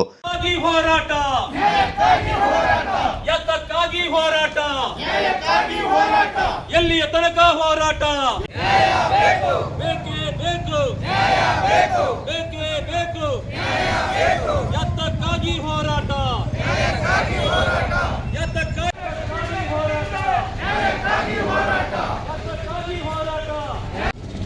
ಏನು ಪುರೋಹಿತ ಸಾಯಿಯ ಏನು ಬ್ರಾಹ್ಮಣ ವಕೀಲ ಇದ್ದಾನೆ, 71 ವರ್ಷದ ವಯಸ್ಸಾದಂಥ ವ್ಯಕ್ತಿ, ಎಷ್ಟು ಅವರು ಗೌರವಿಸಬೇಕಾಗಿದ್ದಂಥ ನ್ಯಾಯಮೂರ್ತಿಯನ್ನ ಈ ಚಪ್ಪಲಿ ತಗೊಂಡು ಇವರು ಶೂ ಬಿಚ್ಚಿ ಆ ಪೀಠದ ಎದುರುಗಡೆ ಎಸಿತಾರೆ ಅಂದ್ರೆ ಈ ನಮ್ಮ ದೇಶದ ಕಾನೂನು ಯಾವ ದಿಕ್ಕಿಗೆ ಹೋಗ್ತಾ ಇದೆ, ಏನು ತಿಳುವಳಿಕೆಯಲ್ಲಿದ್ದಾರೆ ಇವರು, ವಿದ್ಯಾರ್ಥಿಗಳು ವಿದ್ಯಾವಂತರಿಗೆ ಏನು ಮಾರ್ಗದರ್ಶನ ನೀಡ್ತಾರೆ ಇವರು ಸಮಾಜದಲ್ಲಿ, ಇದು ಸಂವಿಧಾನಕ್ಕೆ ಆದಂತ ಅಪಮಾನ. ಹಾಗಾಗಿ ನಾವು ದೇಶದ ನಮ್ಮ ಎಲ್ಲ ಹೋರಾಟಗಾರರು ಕೂಡ ಇದನ್ನ ತೀವ್ರವಾಗಿ ಖಂಡನೆ ಮಾಡ್ತಾ ಇದ್ದೀವಿ. ನಾನು ಕೂಡ ನಮ್ಮ ಸಂಘಟನೆಯ Republican party of India Karnataka ಪಕ್ಷ ಮತ್ತು ಕರ್ನಾಟಕ ದಲಿತ ಸಂಘ ಸಮಿತಿ ಭೀಮವಾದ ಸಂಘಟನೆಯಿಂದ ನಾವು ತೀವ್ರವಾಗಿ ಖಂಡನೆ ಮಾಡ್ತೇವೆ. ಅವರ ಆಸ್ತಿಯನ್ನು ಮುಟ್ಗೋಲು ಹಾಕೊಳ್ಬೇಕು ಸರ್ಕಾರ, ಅವರಿಗೆ ಕೇಸನ್ನು ಹಾಕಿ ಈ ದೇಶದಿಂದ ಅವರನ್ನ ಗಡೀಪಾರು ಮಾಡಬೇಕಂತ ಒತ್ತಾಯ ಮಾಡ್ತಾ ಇದ್ದೀನಿ. ಬಹುಶಃ ಬಾಬಾ ಸಾಹೇಬ್ ಅಂಬೇಡ್ಕರ್ ಅವರ ತತ್ವ ಸಿದ್ಧಾಂತವನ್ನು ಇಟ್ಕೊಂಡಂತ ಒಂದು ಏನು BR ಗವಾಯಿ ಅಂತ ಮುಖ್ಯ ನ್ಯಾಯಮೂರ್ತಿಯವರು ಎಲ್ಲೂ ಕೂಡ ವಿಚಾರಿತ ಆಗೋದಿಲ್ಲ. ಅವರು ಆದ್ಯ ಸ್ಥಾನದಲ್ಲಿ ಬೇರೆ ಯಾರೋ ಒಬ್ಬರು ಜಡ್ಜ್ ಇದ್ದಿದ್ರೆ ಖಂಡಿತ ಕೋರ್ಟ್ ಕಲಾಪವನ್ನು ಅಲ್ಲಿಗೆ ಮುಗಿಸಿ ಚೇಂಬರ್ಗೆ ಹೋಗ್ತಿದ್ರು. ಇವರೆಲ್ಲೂ ಕೂಡ ಡಿಸ್ಟರ್ಬ್ ಆಗಲಿಲ್ಲ. ಮನೆ ಕೇಳಿದ್ರು ಅದನ್ನ ಮೇಲೆ ನೀವು ಯಾವುದೇ ಆ್ಯಕ್ಷನ್ ತಗೋಬೇಡಿ ಅಂತ ಹೇಳಿದ್ರು. ಇದು ಆದ ನ್ಯಾಯಮೂರ್ತಿ ಬೇರೆ ಯಾವ ನ್ಯಾಯಮೂರ್ತಿ ಇದ್ರು ಕೂಡ ಆ ಕೆಲಸ ಆಗ್ತಿರ್ಲಿಲ್ಲ. ಮತ್ತೊಂದು ಹೇಳ್ಬೇಕು ಅಂದರೆ ಬಂಧುಗಳೇ, ಇವತ್ತು ನಾವೆಲ್ಲರೂ ಕೂಡ ಬರೀ ಫೋನ್ ಕರೆಗೆ ಇವತ್ತು ಪೇಪರ್ ನೋಡ್ಕೊಂಡು ಬಂಧಿಸಿ ಬಂಧಿಸಿ ಬಂಧಿಸಿ ಬಂಧಿಸಿ ಬಂಧಿಸಿ ಬಂಧಿಸಿ ಬಂಧಿಸಿ ಜಿಂದಾಬಾದ್ ಜಿಂದಾಬಾದ್ ಅಂಬೇಡ್ಕರ್ ಜಿಂದಾಬಾದ್ ಜಿಂದಾಬಾದ್ ಜಿಂದಾಬಾದ್ ಅಂಬೇಡ್ಕರ್ ಜಿಂದಾಬಾದ್ ಜಿಂದಾಬಾದ್ ಜಿಂದಾಬಾದ್ ಅಂಬೇಡ್ಕರ್ ಜಿಂದಾಬಾದ್ ಸಂವಿಧಾನ ವಿರೋಧಿಗಳಿಗೆ ಧಿಕ್ಕಾರ ಸಂವಿಧಾನ ವಿರೋಧಿಗಳಿಗೆ ಕಿಶೋರನಿಗೆ ಮಾಸ್ಟರ್ ರಾಕೇಶ್ ಕಿಶೋರನಿಗೆ ಸಂವಿಧಾನ ವಿರೋಧಿಗಳಿಗೆ ಇವತ್ತು ಪ್ರತಿಭಟನೆ ಹಮ್ಮಿಕೊಂಡಿದ್ದೀವಿ. ಅದೇ ರೀತಿ ತಹಸೀಲ್ದಾರ್ ಅವರಿಗೆ ಮನವಿಯನ್ನು ಕೊಡ್ತಾ ಇದ್ದೀವಿ. ಮಾನ್ಯ ಪ್ರಧಾನಮಂತ್ರಿಗಳು ನವದೆಹಲಿ ಮುಖಾಂತರ ತಹಸೀಲ್ದಾರ್ ಅವರು ಸೋಮವಾರಪೇಟೆ ತಾಲೂಕು ಕೊಡಗು ಜಿಲ್ಲೆ ಮಾನ್ಯರ ವಿಷಯ ಸರ್ವೋಚ್ಚ ಈತ ನ್ಯಾಯಾಂಗ ವ್ಯವಸ್ಥೆಯಲ್ಲಿ ಒಬ್ಬ ವಕೀಲನಾಗಿರುವುದು ಈ ದೇಶದ ದುರಂತ. ಇಂಥ ನೀಚ ವ್ಯಕ್ತಿಗಳು ಈ ದೇಶದಲ್ಲಿ ಬದುಕಲಿಕ್ಕೆ ಅಯೋಗ್ಯರಿದ್ದಾರೆ. ಆತನನ್ನು ಕೂಡಲೇ ಈ ದೇಶದಿಂದ ಗಡೀಪಾರು ಮಾಡ್ಬೇಕಂತ ಹೇಳಿ ನಮ್ಮ ಕಾನೂನಿನ ಆಧಾರದ ಮೇಲೆ ಬಂಧಿಸಿ ಗಡೀಪಾರು ಮಾಡ್ತಕ್ಕಂಥ ಕೆಲಸ ಆಗಬೇಕು. ಅವರೇನು ದೊಡ್ಡ ಮನುಷ್ಯರು, ಕ್ಷಮಿಸಿದ್ದಾರೆ, ಏನು ಕ್ರಮ ತಗೋಬೇಡಿ ಅಂತ ಹೇಳುವಂಥ ಮಾತು ಪತ್ರಿಕೆಗಳಲ್ಲಿ ವರದಿಯಾಗಿದೆ. ಆದರೆ ಇದೇ ರೀತಿಯ ಈ ಸಂದರ್ಭ ಸಂಘಟನೆಯ ಪ್ರಮುಖರಾದ ಡಿಎಸ್ ನಿರ್ವಾಣಪ್ಪ, ವಕೀಲರಾದ BE Jayendra, Hanagal Jayappa, TE Suresh, JL Janardhan, KB Raju ಮತ್ತಿತರ ಪ್ರಮುಖರು ಪಾಲ್ಗೊಂಡಿದ್ದರು. ನವೆಂಬರ್ ಅಥವಾ ಡಿಸೆಂಬರ್ ತಿಂಗಳಿನಲ್ಲಿ ಸಚಿವ ಸಂಪುಟ ಪುನರ್ ರಚನೆಯಾಗುವುದು ನಿಶ್ಚಿತವಾಗಿದ್ದು, ಕೊಡಗಿನ ಶಾಸಕರಿಗೆ ಸಚಿವ ಸಂಪುಟದಲ್ಲಿ ಸ್ಥಾನ ನೀಡಲು ಬೇಡಿಕೆ ಸಲ್ಲಿಸಲಾಗುವುದೆಂದು ಮುಖ್ಯಮಂತ್ರಿ ಅವರ ಕಾನೂನು ಸಲಹೆಗಾರ ಶಾಸಕ ಎಸ್ ಪೊನ್ನಣ್ಣವರು ಸ್ಪಷ್ಟವಾಗಿ ಹೇಳಿದ್ದಾರೆ. ಸುದ್ದಿಗಾರರೊಂದಿಗೆ ಮಾತನಾಡಿದ ಅವರು, ನವೆಂಬರ್ ತಿಂಗಳಲ್ಲಿ ಸಚಿವ ಸಂಪುಟ ಪುನರ್ ರಚನೆ ಆಗುತ್ತೆ ಅಂತ ಮುಖ್ಯಮಂತ್ರಿಯವರು ಸ್ಪಷ್ಟವಾಗಿ ಹೇಳಿದ್ದಾರೆ. ಪ್ರಕ್ರಿಯೆ ಆರಂಭ ನಂತರ ಕೊಡಗಿಗೆ ಸಚಿವ ಸ್ಥಾನಕ್ಕೆ ಬೇಡಿಕೆ ಸಲ್ಲಿಸಲಾಗುವುದು. ರಾಜಕೀಯದಲ್ಲಿ ಹೊಸ ಮುಖಗಳು ಬರಬೇಕು, ಆಡಳಿತದ ಅನುಭವ ಪಡೆಯಬೇಕು. ಕೊಡಗಿಗೆ ಹಲವು ವರ್ಷಗಳಿಂದ ಸಂಪುಟದಲ್ಲಿ ಸ್ಥಾನ ದೊರೆತಿಲ್ಲ. ಅಪ್ಪಚ್ಚು ರಂಜನ್ ಅಲ್ಪಾವಧಿಗೆ ಸಚಿವರಾಗಿದ್ದರು. ಪ್ರಜಾಪ್ರಭುತ್ವ ವ್ಯವಸ್ಥೆಯಲ್ಲಿ ಈ ನಿರ್ಲಕ್ಷ್ಯ ಇರಬಾರದು. ಇದನ್ನ ಮುಂದಿಟ್ಟು ಸ್ಥಾನ ಕೇಳಲಾಗುವುದೆಂದು ಮುಖ್ಯಮಂತ್ರಿಗಳ ಕಾನೂನು ಸಲಹೆಗಾರರು ಹಾಗೂ ವಿರಾಜಪೇಟೆ ಶಾಸಕ ಪೊನ್ನಣ್ಣ ಹೇಳಿದ್ದಾರೆ. ಕೊಡೋದಕ್ಕೆ ಅದು ಪ್ರಕೃತಿ ನಿಯಮ, ಅದು ನಾವೇ ಕೊಡೋಕ್ಕಾಗಲ್ಲ. ಯಾಕಂದರೆ ಅನುಭವ ಇದೆಯಲ್ಲ ಭಾಳ ಮುಖ್ಯ. ಅನುಭವದಿಂದ ಅವರ ಅನುಭವದ ಕೆಳಗೆ ಆಡಳಿತ ನಡಿಬೇಕು. ಆದರೆ ಹೊಸೊಬ್ಬರಿಗೆ ಅವಕಾಶ ಕೊಡಬೇಕು, ಹೊಸ ಮುಖಗಳು ಮುಂದೆ ಬರಬೇಕು, ಮತ್ತು ಪಕ್ಷವನ್ನು ಕೂಡ ಕಟ್ಟುವಂಥ ಜವಾಬ್ದಾರಿಯನ್ನು ವಹಿಸಬೇಕು. ಅದಕ್ಕೆ ಇದು ಆಡಳಿತವನ್ನು ನಡೆಸುವಂಥ ಅನುಭವ ಕೂಡ ಪಡಿಬೇಕು. ಇದು ಎಲ್ಲ ಒಂದು ಸರ್ಕಾರಗಳಲ್ಲಿ, ಎಲ್ಲ ಸಂಘಟನೆಗಳಲ್ಲೂ ಕೂಡ ಈ ಚಿಂತನೆ ಇದ್ದೇ ಇರ್ತದೆ. ನಮ್ಮಲ್ಲೂ ಕೂಡ ಅದಿದೆ ಅಂತ ನನ್ನ ಅನಿಸಿಕೆ. ಕೊಡಗಿಗೆ ವಿಶೇಷವಾಗಿ ಭಾಳಷ್ಟು ವರ್ಷಗಳಿಂದ ಸಿಗಲಿಲ್ಲ. ಸುದೀರ್ಘ ಕಾಲ ಶಾಸಕರಾಗಿದ್ದಂಥವ್ರು ಕೂಡ ಅವಕಾಶ ಕೊಡಲಿಲ್ಲ. ಭಾರತೀಯ ಜನತಾ ಪಕ್ಷದವರು ರಂಜನ್ ಅಪ್ಪಚ್ಚನವರು 5 ಬಾರಿ ಶಾಸಕರಾಗಿದ್ದರು. ಬೋಪಯ್ಯನವರು 4 ಬಾರಿ ಶಾಸಕರಾಗಿದ್ದರು. ಅವರು ಒಂದು ಬಾರಿ ಕೂಡ ಮಂತ್ರಿ ಆಗಲಿಕ್ಕಾಗಲಿಲ್ಲ.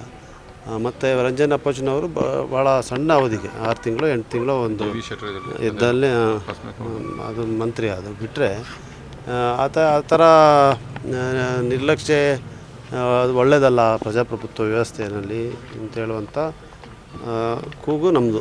ಮುಂದಕ್ಕೆ ನೋಡೋಣ ಏನೇನು ಪುನರ್ರಚನೆ ಖಂಡಿತ. ಈ ಮುಖ್ಯಮಂತ್ರಿಗಳೇ ತಾನೇ ಅದನ್ನು ತೀರ್ಮಾನ ಮಾಡಬೇಕು. ಮುಖ್ಯಮಂತ್ರಿಗಳು, ಉಪಮುಖ್ಯಮಂತ್ರಿಗಳು ಮತ್ತು ಮುಖ್ಯಮಂತ್ರಿಗಳ ಆ ರೀತಿಯಾದಂಥ ಒಂದು ಹೇಳಿಕೆಯನ್ನು ಕೊಟ್ಟಿದ್ದರೆ ಅದು ಖಂಡಿತವಾಗಿ ವರಿಷ್ಠರ ಸೂಚನೆ ಮೇಲೆ ಕೊಟ್ಟಿದ್ದಾರೆ ಅಂತ ನನ್ನ ಅನಿಸಿಕೆ. ಕಾಟಕೇರಿ ಗ್ರಾಮದ ಹರ್ಮಂದಿರ್ ಶಾಲೆಯ ವಸತಿ ನಿಲಯದಲ್ಲಿ ಸಂಭವಿಸಿದ ಅಗ್ನಿ ಅವಘಡಕ್ಕೆ ಸಾರ್ವಜನಿಕರ ಶಿಕ್ಷಣ ಇಲಾಖೆ ಅಧಿಕಾರಿಗಳು ಕಾರಣವಾಗಿದ್ದಾರೆ ಎಂದು ಬಿಜೆಪಿ ಜಿಲ್ಲಾ ವಕ್ತಾರ ತಳೂರು ಕಿಶೋರ್ ಆರೋಪಿಸಿದ್ದಾರೆ. ನಗರದಲ್ಲಿ ಸುದ್ದಿಗೋಷ್ಠಿಯಲ್ಲಿ ಮಾತನಾಡಿದ ಅವರು, ಯಾವುದೇ ಶಿಕ್ಷಣ ಇಲಾಖೆ ಆರಂಭಿಸಲು ಜಿಲ್ಲಾ ನೋಂದಣಿ ಇಲಾಖೆಯಿಂದ ಶಾಲೆಯ ಸಾಮರ್ಥ್ಯ ಪ್ರಮಾಣ ಪತ್ರವನ್ನು ಪಡೆದಿರಬೇಕು, ಲೆಕ್ಕ ಪರಿಶೋಧನೆಗಳು ನಡೀಬೇಕು, ಜೊತೆಗೆ ಶಾಲೆಯ ಭೂ ಪರಿವರ್ತನೆ ಕುರಿತು ದಾಖಲೆ ಇರಬೇಕು. ಈ ಬಗ್ಗೆ ಇತ್ತೀಚೆಗೆ ಸಾರ್ವಜನಿಕರ ಶಿಕ್ಷಣ ಇಲಾಖೆಗೆ ಶಾಲೆಗಳ ಭೂ ಪರಿವರ್ತನೆ ಬಗ್ಗೆ ಮಾಹಿತಿಯನ್ನು ಕೇಳಲಾಗಿತ್ತು. ಇದುವರೆಗೆ ಪ್ರತಿಕ್ರಿಯೆ ನೀಡಿಲ್ಲ ಅಂತ ಆರೋಪಿಸಿದರು. ಆದ್ದರಿಂದ ಹರ್ಮಂದಿರ್ ಶಾಲೆಯಲ್ಲಿ ನಡೆದ ಘಟನೆ ಕುರಿತು ಉನ್ನತ ಮಟ್ಟದ ತನಿಖೆ ನಡೆಸಿ ತಪ್ಪಿತಸ್ಥರ ವಿರುದ್ಧ ಕ್ರಮ ಕೈಗೊಳ್ಳಬೇಕು. ಸಜೀವ ದಹನವಾದ ವಿದ್ಯಾರ್ಥಿಯ ಕುಟುಂಬಕ್ಕೆ ಸರ್ಕಾರದಿಂದ ಹೆಚ್ಚಿನ ಅನುದಾನ ನೀಡಬೇಕೆಂದು ಒತ್ತಾಯಿಸಿದರು. ಸುಮಾರು 75-80 ಎಕರೆ ಕಾಫಿ ತೋಟ ಇತ್ತು.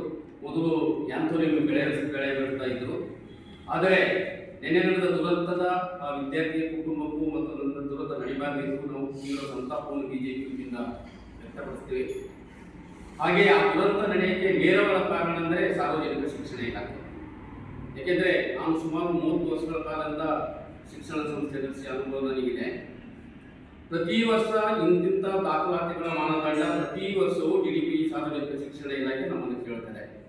PW ಫಿಟ್ನೆಸ್ ಸರ್ಟಿಫಿಕೇಟು, ಫೈರ್ದು ಫಿಟ್ನೆಸ್ ಸರ್ಟಿಫಿಕೇಟು, ಆನಂತರ ಇದು ರೆವಿನ್ಯೂವರ ಸರ್ಟಿಫಿಕೇಟ್ಗಳು, ಆಟದ ಮೈದಾನದ ವಿಸ್ತೀರ್ಣ ಏನಿರಬೇಕು ಅದಕ್ಕೆ ಸಂಬಂಧಪಟ್ಟ ಇಂಜಿನಿಯರಿಂಗ್ಗಳಿಂದ ಸರ್ಟಿಫಿಕೇಟು, ಅದರ ಮೇಲೆ ಒಂದು ಸ್ಕೂಲ್ ನಡಿಬೇಕಂದ್ರೆ ತರಗತಿಗಳ ಒತ್ತ ಆಗಲ್ಲ, ಲ್ಯಾಬೊರೇಟರಿ, ಪ್ರತಿಯೊಂದು ಸಾರ್ವಜನಿಕ ಶಿಕ್ಷಣ ಇಲಾಖೆಯಿಂದ ಮಾಹಿತಿಯನ್ನು ಕೇಳಿದರೆ ಮತ್ತು ಜಿಲ್ಲಾ ನೋಂದಣಿ ಅಧಿಕಾರಿಗಳ ಅನುಮತಿ ಪತ್ರ, ಅವು ಯಾವುದೇ ಒಂದು ಟ್ರಸ್ಟ್ ಆದರೂ ಅದು ನೋಂದಣಿ ಆಗಬೇಕು. ಅದರ ಮೇಲೆ ಅದಕ್ಕೆ ವರ್ಷದೊಂದು ಸತಿ ಅದರ ಮಾಹಿತಿಯನ್ನು ಸಾರ್ವಜನಿಕರಿಗೆ ತಿಳಿಯಪಡಿಸಬೇಕು, ಲೆಕ್ಕ ಪರಿಶೋಧನೆ ಆಗಬೇಕು. ಆದರೆ ಆ ಶಿಕ್ಷಣ ಸಂಸ್ಥೆಯಲ್ಲಿ ಅದು ಯಾವುದೂ ಆಗಿಲ್ಲ. ಇದಕ್ಕೆ ನೇರ ಹೊಣೆಗಾರರು ಸಾರ್ವಜನಿಕ ಶಿಕ್ಷಣ ಇಲಾಖೆ, ಅಂದಿನ DDP ಮತ್ತು ಅಂದಿನ BO ಅವರನ್ನು ನೇರ ಹೊಣೆಗಾರರು ಮಾಡಿ ಉನ್ನತ ಮಟ್ಟದ ತನಿಖೆ ಆಗಬೇಕು ಅಂತೇಳಿ ನಾನು ಆಗ್ರಹಿಸ್ತೀನಿ. ಅಕ್ಟೋಬರ್ 17ರಂದು ತಲಕಾವೇರಿಯಲ್ಲಿ ತೀರ್ಥೋದ್ಭವ ಜಾತ್ರೆ ನಡೆಯಲಿದ್ದು ರಸ್ತೆ ದುರಸ್ತಿಗೊಂಡಿಲ್ಲ, ಕಾಡು ಕಡಿಯುವ ಕಾರ್ಯ ನಡೆದಿಲ್ಲ. ಮಡಿಕೇರಿಯಿಂದ ತಲಕಾವೇರಿಗೆ ತೆರಳುವ ರಸ್ತೆಗಳು ಗುಂಡಿ ಬಿದ್ದಿದೆ. ಇತ್ತೀಚೆಗೆ ಪ್ರತಿಭಟನೆ ಮಾಡಿದ ಸಂದರ್ಭ ಗುಂಡಿ ಬಿದ್ದ ರಸ್ತೆಗೆ ಮಣ್ಣು ಹಾಕದಂತೆ ಮನವಿ ಮಾಡಲಾಗಿತ್ತು. ಆದರೆ ಇಂದು ಡಾಂಬರು ರಸ್ತೆಗೆ ಮಣ್ಣು ಹಾಕಲಾಗ್ತಾ ಇದೆ. ಅಭಿವೃದ್ಧಿಯಲ್ಲಿ ರಾಜ್ಯ ಸರ್ಕಾರ ವಿಫಲಗೊಂಡಿದೆ ಎಂದು ಆರೋಪಿಸಿದರು. ನಾವು 26ನೇ ತಾರೀಕಿನಿಂದ ಎಲ್ಲ ರಸ್ತೆಗಳು ಸುಸಜ್ಜಿತವಾಗಿ ನಾವು ಮಾಡ್ತೀವಿ. ಆಗ ನಾವು ಆಗ್ರಹಿಸಿದ್ವಿ ಯಾವುದೇ ಕಾರಣಕ್ಕೆ ರಸ್ತೆಗೆ ಮಣ್ಣು ಹಾಕಬಾರದು ಅಂತೇಳಿ. ಆದರೆ ಇವತ್ತು ಪುನಃ ಮಣ್ಣು ಹಾಕಿ ಮುಚ್ಚುತ್ತಾ ಇದ್ದಾರೆ. ಇದು ಅತ್ಯಂತ ಕಳಪೆ ರೀತಿಯಲ್ಲಿ ಕಾಮಗಾರಿ ಮಾಡಿದ್ದಾರೆ. ಇವರು ಇರುವ ರಸ್ತೆ ನಾವು ಏನಾದರೂ ರಸ್ತೆ ಸೈಡಲ್ಲಿ ಹೋಗೋದಂದ್ರೆ ಅಲ್ಲಿಯೂ ಮಣ್ಣನ್ನು ರಾಶಿ ಹಾಕಿದ್ದಾರೆ. ಇಲ್ಲಿವರೆಗೂ ಕಾಡು ಕಡ್ದಿಲ್ಲ. ಒಂದು ಸೇತುವೆಗಾಗಲಿ ಒಂದು ಸಿಗ್ನಲ್ಗೆ ಒಂದು ಸುಣ್ಣವನ್ನು ಹೊಡೆದಿಲ್ಲ ಅಂತ ಇಲ್ಲಿ ಕೈಯಲ್ಲಿ ದುಡ್ಡೇ ಇಲ್ಲ. ಹಾಗೆ ಆಡಳಿತದಲ್ಲಿ ಸಂಪೂರ್ಣ ವಿಫಲವಾಗಿದೆ. ಮತ್ತು ಸಂಬಂಧಪಟ್ಟ ಭಾಗಮಂಡಲ ರಸ್ತೆಗೆ ಇರ್ಬೋದು, ಸಂಬಂಧಪಟ್ಟ PWD ಯಾರು ಇಂಜಿನಿಯರ್ ಇರ್ತಾರೆ ಅವ್ರನ್ನ ಅಮಾನತು ನಿಲ್ಲಬೇಕು ಅಂತೇಳಿ ನಾನು ಸರ್ಕಾರ ಒತ್ತಾಯ ಮಾಡ್ತೀನಿ. ವರ್ಷವಾದರೂ ಪೂರ್ಣಗೊಳ್ಳದ ರಾಜ್ಯ ಹೆದ್ದಾರಿ ರಸ್ತೆ ಕಾಮಗಾರಿಯಿಂದ ಬಸ್ಸುಗಳು ರಸ್ತೆಯಲ್ಲಿ ಹೂತು ಹೋದ ಘಟನೆ ಕೊಡಗು ಜಿಲ್ಲೆಯ ಸಿದ್ದಾಪುರ ವಿರಾಜಪೇಟೆ ರಸ್ತೆಯಲ್ಲಿ ನಡೆದಿದೆ. ಕಳೆದ 1 ವರ್ಷದಿಂದ ವಿರಾಜಪೇಟೆ ಸಿದ್ದಾಪುರ ರಸ್ತೆ ಕಾಮಗಾರಿ ಕುಂಟುತ್ತಾ ಸಾಗ್ತಾ ಇದೆ. ರಸ್ತೆಯಿಂದ ಅಗೆಯಲಾಗಿದ್ದು ವಾಹನ ಸವಾರರು ಪ್ರಯಾಸದಿಂದಲೇ ಸಾಗಬೇಕಾದ ಪರಿಸ್ಥಿತಿ ನಿರ್ಮಾಣಗೊಂಡಿದೆ. ಅದರಲ್ಲೂ ಕಳೆದ ರಾತ್ರಿ ಸುರಿದ ಧಾರಾಕಾರ ಮಳೆಗೆ ರಸ್ತೆ ಸಂಪೂರ್ಣವಾಗಿ ಕೆಸರುಮಯವಾಗಿದ್ದು ವಾಹನ ಓಡಾಡಲು ಸಾಧ್ಯವಾಗ್ತಾ ಇಲ್ಲ. ಇಂದು ಕೂಡ ಕೆಸರುಮಯ ರಸ್ತೆಯಲ್ಲಿ ಸಾಗಿದ ಬಸ್ಸೊಂದು ರಸ್ತೆಯಲ್ಲಿ ಹೂತು ಹೋಗಿ JCB ಬಳಸಿ ಬಸ್ಸನ್ನು ಮೇಲೆತ್ತುವ ಪರಿಸ್ಥಿತಿ ಎದುರಾಗಿತ್ತು. ಅಲ್ಲದೆ ಈ ಕೆಸರಿನ ಅವಾಂತರದಿಂದ ಶಾಲಾ ಮಕ್ಕಳಿಗೂ ಸಮಸ್ಯೆ ಆಗ್ತಾ ಇದ್ದು ಮಕ್ಕಳು ಬಿದ್ದು ಗಾಯಗೊಂಡ ಪ್ರಸಂಗಗಳು ವರದಿಯಾಗಿವೆ. ದ್ವಿಚಕ್ರ ವಾಹನ ಸವಾರರಂತೂ ಈ ರಸ್ತೆಯಲ್ಲಿ ಸಾಗಬೇಕಾದ್ರೆ ದೊಡ್ಡ ಸಾಹಸವನ್ನೇ ಮಾಡಬೇಕಾಗಿದೆ. ರಸ್ತೆಯ ಕಾಮಗಾರಿಯಿಂದ ಇಷ್ಟೆಲ್ಲ ಸಮಸ್ಯೆ ಆಗ್ತಾ ಇದ್ರೂ ಸ್ಥಳೀಯ ಆಡಳಿತವಾಗಲಿ PWD ಅಧಿಕಾರಿಗಳಾಗಲಿ ಈ ಬಗ್ಗೆ ಗಮನಹರಿಸದಿರುವುದು ಸಾರ್ವಜನಿಕರ ಆಕ್ರೋಶಕ್ಕೆ ಕಾರಣವಾಗಿದೆ. ತ್ವರಿತವಾಗಿ ರಸ್ತೆ ಕಾಮಗಾರಿ ಪೂರ್ಣಗೊಳಿಸದಿದ್ದಲ್ಲಿ ಹೋರಾಟ ನಡೆಸಲಾಗುವುದು ಅಂತ ಸಾರ್ವಜನಿಕರು ಎಚ್ಚರಿಕೆ ನೀಡಿದ್ದಾರೆ.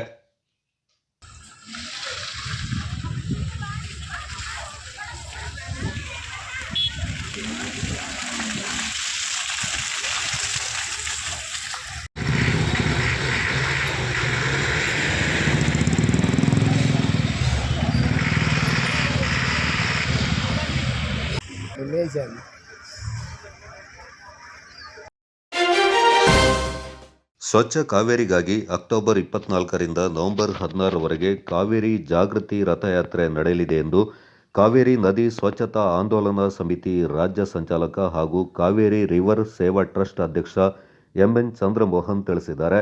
ನಗರದಲ್ಲಿ ಸುದ್ದಿಗೋಷ್ಠಿಯಲ್ಲಿ ಮಾತನಾಡಿದ ಅವರು, ಜನರಿಗೆ ನದಿ ಸಂರಕ್ಷಣೆಯ ಬಗ್ಗೆ ಅರಿವು ಮತ್ತು ಜಾಗೃತಿ ಮೂಡಿಸುವ ಸಲುವಾಗಿ ಕಾವೇರಿ ನದಿ ಸ್ವಚ್ಛತಾ ಆಂದೋಲನ, ಅಖಿಲ ಭಾರತ ಸನ್ಯಾಸಿ ಸಂಘ, Kaveri river water protection trust, Kaveri river ಸೇವಾ ಟ್ರಸ್ಟ್ ಹಾಗೂ ನಮಾಮಿ ಕಾವೇರಿ ಸಹಯೋಗದೊಂದಿಗೆ ಅಕ್ಟೋಬರ್ 24ರಿಂದ ನವೆಂಬರ್ 16ರವರೆಗೆ 15ನೇ ವರ್ಷದ ಕಾವೇರಿ ಜಾಗೃತಿ ರಥಯಾತ್ರೆ ತಲಕಾವೇರಿಯಿಂದ ಪುಂಪ್ಹಾರ್ವರೆಗೆ ಯಾತ್ರೆ ಕೈಗೊಳ್ಳಲಾಗಿದ್ದು, ಕರ್ನಾಟಕ, ತಮಿಳುನಾಡು ಸೇರಿದಂತೆ ದಕ್ಷಿಣ ಭಾರತದ ರಾಜ್ಯಗಳಿಂದ ಸಾಧು ಸಂತರು ಭಾಗವಹಿಸಲಿದ್ದಾರೆಂದು ಮಾಹಿತಿಯನ್ನು ನೀಡಿದರು.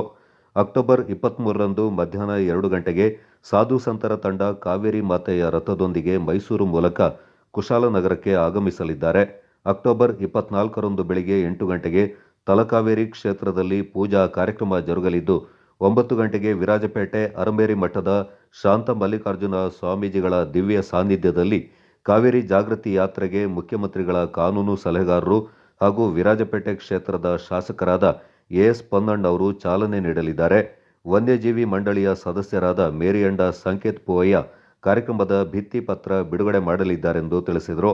ಮುಖ್ಯ ಅತಿಥಿಗಳಾಗಿ ಕರ್ನಾಟಕ ಕೊಡವ ಸಾಹಿತ್ಯ ಅಕಾಡೆಮಿ ಅಧ್ಯಕ್ಷ ಅಜ್ಜಿನಿಕಂಡ ಮಹೇಶ್ ನಾಚಯ್ಯ, ಕರ್ನಾಟಕ ಅರೆಭಾಷೆ ಸಾಹಿತ್ಯ ಮತ್ತು ಸಂಸ್ಕೃತಿ ಅಕಾಡೆಮಿ ಅಧ್ಯಕ್ಷ ಸದಾನಂದ ಮಾವಜಿ, ಶಾಶ್ವತಿ ಧಾರ್ಮಿಕ ಕ್ರಿಯಾ ಕೇಂದ್ರದ ಮುಖ್ಯಸ್ಥರು ಹಾಗೂ ಕಾವೇರಿ ಜಾಗೃತಿ ತೀರ್ಥಯಾತ್ರೆ ಸಮಿತಿ ಮುಖ್ಯಸ್ಥರಾದ ಡಾಕ್ಟರ್ ಭಾನು ಪ್ರಕಾಶ್ ಶರ್ಮಾ ಮತ್ತಿತರ ಪ್ರಮುಖರು ಪಾಲ್ಗೊಳ್ಳಲಿದ್ದಾರೆಂದು ತಿಳಿಸಿದರು. ಪ್ರತಿ ವರ್ಷ ಈ ಕಾವೇರಿ ನಾವು ಒಂದು ದಿನಕ್ಕೆ ಸೀಮಿತವಾಗಿಲ್ಲ, ನಿರಂತರವಾಗಿ ಕಾರ್ಯಕ್ರಮ ಹಮ್ಮಿಕೊಳ್ತಾ ವರ್ಷದ 360 ದಿನಗಳು ಕೂಡ ನದಿ ಜಲಮೂಲಗಳು ಹಾಗೆ ಪ್ರಕೃತಿ ಬಗ್ಗೆ ಒಂದು ಕಾರ್ಯಕ್ರಮ ಹಾಕುವ ಮೂಲಕ ಜನರಿಗೆ ಅರಿವು ಜಾಗೃತಿ ಮೂಡಿಸುವಂತಕ್ಕಂಥ ಎತ್ತರದಲ್ಲಿದೆ. ಯಾಕೆಂದರೆ ಅತಿ ವೇಗದ ಬೆಳವಣಿಗೆ ಜೊತೆಗೆ ಅವೈಜ್ಞಾನಿಕ ಕೂಡ ನಮಗೆ ಇವತ್ತು ಏನಾಗಿದೆ, ಕೊಡಗು ಒಳ್ಳೆ ಟೂರಿಸ್ಟ್ ಹಬ್ ಆಗಿದೆ. ಆದರೆ ಮೂಲಭೂತ ಸೌಕರ್ಯದ ನಡುವೆ ಇರುವಂತಹ ಮೂಲ ವ್ಯವಸ್ಥೆಗಳು ಏರ್ಪೇರಾಗ್ತಾ ಇದ್ದಾವೆ. ನದಿ ಕಲುಷಿತ ಆಗುವಂತಹ ಪರಿಸ್ಥಿತಿ ಜಾಸ್ತಿ ಆಗ್ತಾ ಇದೆ.